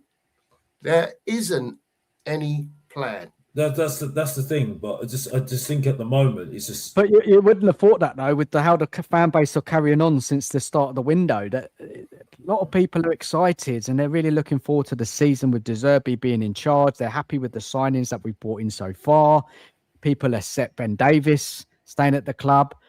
There's all fans are different, right? You know, everyone's different. I'm very critical. I'm very critical. I'm ultra critical. I know, Cookie, you're very critical as well. Box office, I know you're very critical as well. Stel, we're all very, very critical, and we're not like everyone else. There's more of us, but the fan base in general I think there's a lot more people like to listen to positive YouTubers, positive content creators online on X, positivity. People like to hear positive stuff, but we're not like that, I'm afraid. We say it how it is. We're not happy. We've supported this club for years, and it's just been not good enough. Let's be honest. It's not been good enough for Spurs. Dan, it's a standard. It's a standard. It's a standard. It's like I said, you can't. You put a time machine. You go back to the future, and you're back to the same place that you were before. The only thing is, though, you can just go back and say that you've seen one European trophy and a couple of Champions Leagues, and then you said that you've been there. You know what I mean? It's like you go to Niagara Falls, and you say, "Well, at least I was there." Niagara Falls, and then you go past that place, and then you see a few arcades and stuff, and you're thinking, "What's that all about?" You know what I mean? You know what I mean? It's just like it don't make sense, don't it? You get what I'm saying? Yeah, rinse and repeat, man. It's rinse and repeat, isn't it? Going back in time. That's what I'm saying. It's just like, what is the point? You get what I'm saying? So, listen, to finish off what I was saying about the striker thing, like I said, I do think, unfortunately, with this one, I think we're going to have to get lucky with this one. And it might be a youngster that might come through. I just got that bad feeling at the moment. You know what I mean? Because I just don't see where you can go with the striker thing. One thing I do know is that I just cannot and I will not do another Richarlison next season. I cannot do it. Honestly. He's got to go, isn't it? If he stood at the club at the start of the window, we might as well just throw the towel in. Honestly. I can't do it. I mean, unfortunately, we're going to have Tell. And honestly, I've got no patience with him. So, I'm not hearing it. Right? And Solanke's on thin ice as well. Right? And don't even get me started at Alderbeer. Oh, come on, Box. Solanke, shit. Let's be No. I'm saying he's on thin ice. Absolutely. Yeah, but we're not going to get rid of all of them. We're not going to get rid of all of them, Cookie, unfortunately. And like I said... Well, if they had some bollocks, they'd go and buy a couple of centre forwards and then sell them. I know. The ones that say they want to spend the dough. That's how real clubs work. That's how real clubs work, Cookie. Cookie, like I said at the beginning, that's why I said I was not really going to be realistic with this squad. I told you I get all that. the players that I said. Yeah. I said I say okay, they stay, right, and they were limited. There was I think it was 4 or 5 at best. I would say actually 1, maybe 2 now, right? So I gave my answer to that a long time ago, right? That ain't changed. My point is at the moment though, unfortunately, I don't think they're realistically, like Dan says, I don't think all of them are gonna go, unfortunately. They're not. So the realistic one will be Solanke that's gonna stay and tell, unfortunately. Yeah. But I've already made my point. I ain't with them. Right. And if someone says to me, oh, just give it no, I'm not doing it. I'm not doing it. And if I see Richarlison, I'm done. I'm done. I can't do it anymore. We won't see you there, mate, would we? We're not going to see you at the stadium, man. I can't do another Richarlison again. And then someone says, oh, Richarlison's done that. I said, well, okay, look at the last 5 years. Look at the last 4 years. And you're a mug if you don't see that. You know what I mean? Yeah. We've got to sort it out, Alex. I can't do it. Guys, I feel ashamed that I said Harry Kane was a loser. Honestly, I feel ashamed. Yeah, looking at what we've got right now. Looking at what we've got right now, I'm actually now saying even Timo flipping Werner's better than fucking our strikers. How shit is that? Oh, but I don't know about that. I don't know about that box office, but Timo Werner is shocking. Timo Werner's shocking. Oh my god! Don't even get me started. Guys, I've really got to shut the show down, man. I've got to get home. But look, big up box office for coming on, man. You've been great, man, tonight. Really good conversation, man. Really good show. Cookie as well, man. Thank you so much. Brilliant. You've been brilliant. And Stel coming on earlier as well. And big up to everyone in the chat as well. Thank you so much for joining us tonight. People. Smash the like, subscribe to these guys as well. Subscribe to box office there if you're not already. Go and give him a sub, and also Cookie as well. Links are there. And look, now I think probably it's going to be over to the World Cup time now. I think I will come back some point to cover the wingers, and at some point over the summer. But for now, I think I'm going to switch to World Cup mode. I'm going to probably do a World Cup show, giving my thoughts on England and other teams in this competition. That's probably going to be my next live. So look out for that, guys. But enjoy your weekend. Again, thank you so much for being here. Take care of yourselves. And good night. Catch you all soon. Take care. Bye-bye. Good night.